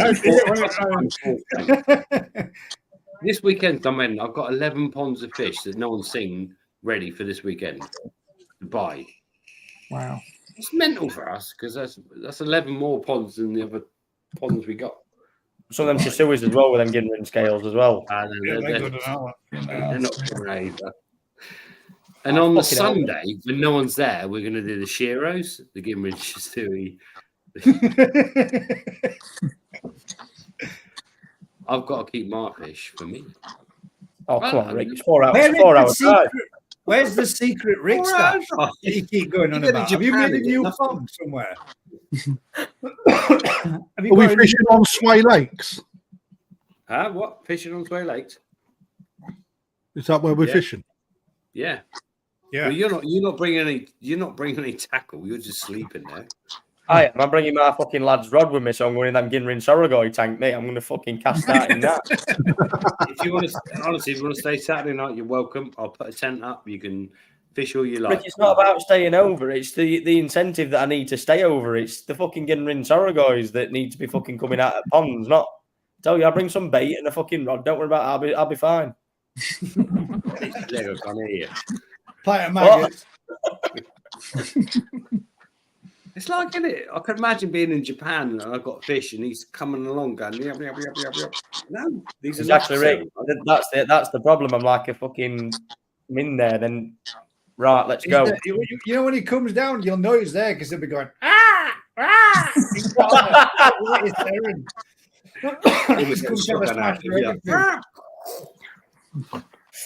slowly landing middle of field. I'm here. Yeah, we've got ponds to do. We've got 35 ponds to toes I had to sort out in the next 2 weeks. Shit. Maybe. Oh, it's the next 2 days, then, Rick. Not 2 days, man, because there's no. Because Vince, I tell you what, he's a nightmare. He go, let's net this pond, right? And before you talk to Mag, he's just netting that pond. And before you know it, you just got fucking fish. It's like fish soup, and you can't sort them out. And he's like, oh yeah, and get them Sorrogoy. Exactly, I know exactly what. More in that pond. We've got to sort this pond out. So yes, there could be some Gimrin. There's not Sorrogoy. Gimrin Ochibas, maybe the crazy ones.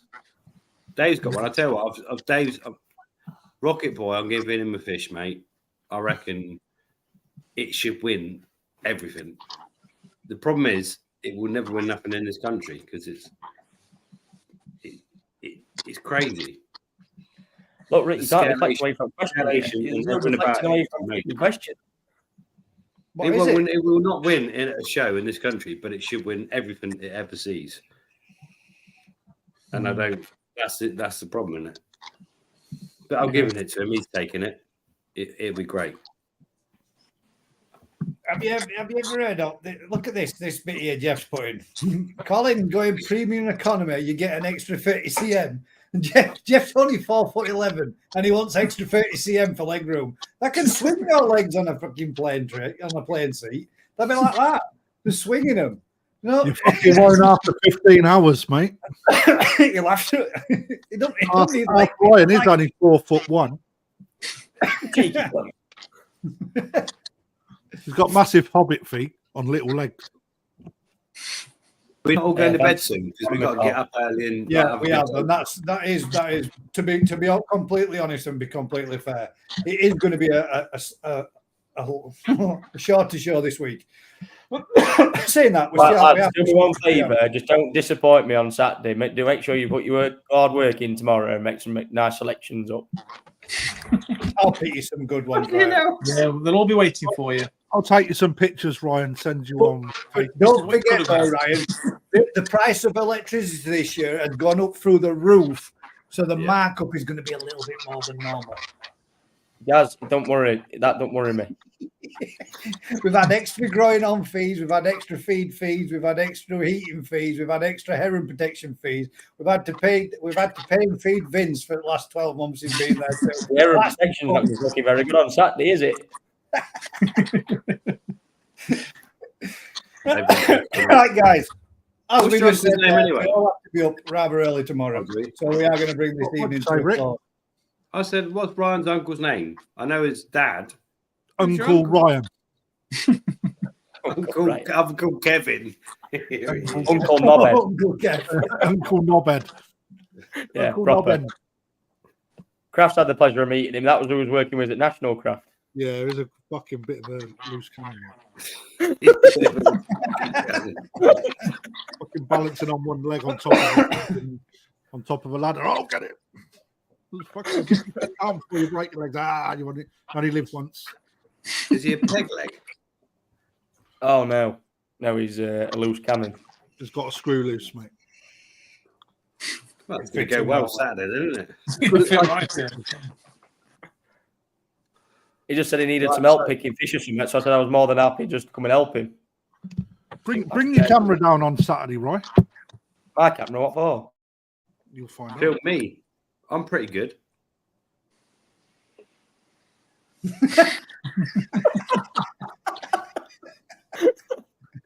Someone's got to film me. Get you on film, Rick. Good. Not at night, though. No, not when you've had a skinful and I'm trying to hold you up while you catch your fish again. We don't call it lake. I'm going to go live and broadcast to the world you snoring and dribbling. We see his name tag, the fat bastard. You just seen that, Gaz? I just noticed it, yeah. Just look up at it. Oh my God. 4 burgers in. The fat bastard. I should have edited that myself. Damn it. Black's quite slimming, isn't it? No. No. just my eyesight. It's just the camera size, mate. It's the camera that does it. Anyway, I hope everybody noticed that we're actually in 1080 HD tonight. We're actually now officially in 1080 That's HD. why Craft looks slimmer. That's what it is. Yeah, I've also put him in. You can actually add a little bit of makeup session to it, so I also added him a little bit on my. That's why he's got the shiny forehead. Can you put him a bit of hair in next week down front? just an infill just there. Yeah, Well, spray job. Well, just that little bit. Dear me. Right, ladies and gents, thank you very much for joining us this week. Next week, we're going to do the koi appreciation of any fish that you've purchased from New Forest Koi. But you're going to be the first guinea pig, Rick. I'm sorry, mate. I'll go with that one. Tell you what, mate, doesn't matter what type of fish, your favourite fish that you've picked up and you've got from New Forest Koi. If you'd like to share those fish with us next week, that'd be greatly appreciated. Usual thing, guys. Go on. Hang on, let me You've not brought no shit from me, man. Yeah, I have. You don't know, mate. Internet's a fucking great tool. Nice. No, he's done 1080, Ryan, and you have to look bald. The internet is a great tool. I'm going to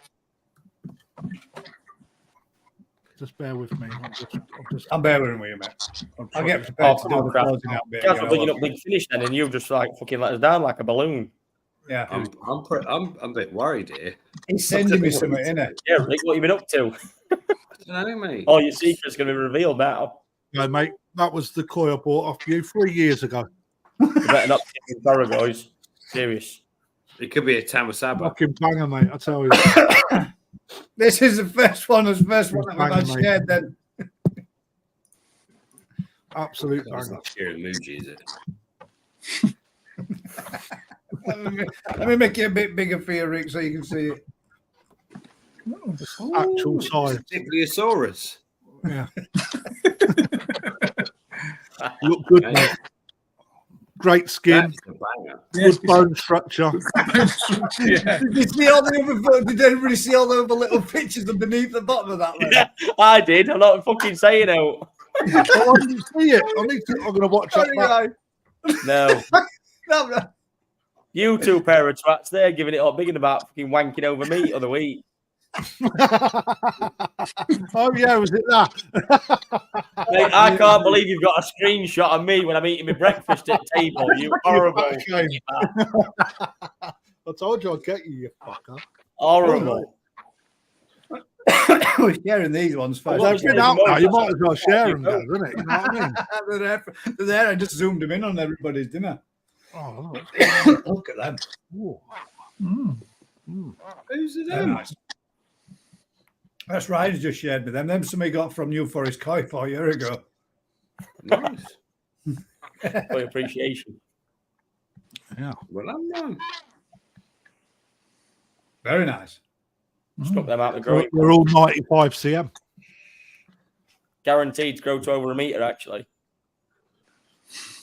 Guaranteed. 100%. On Tetra Pond sticks. He's had lacto well. I'm gonna choke then. Where they're from? Marasaka.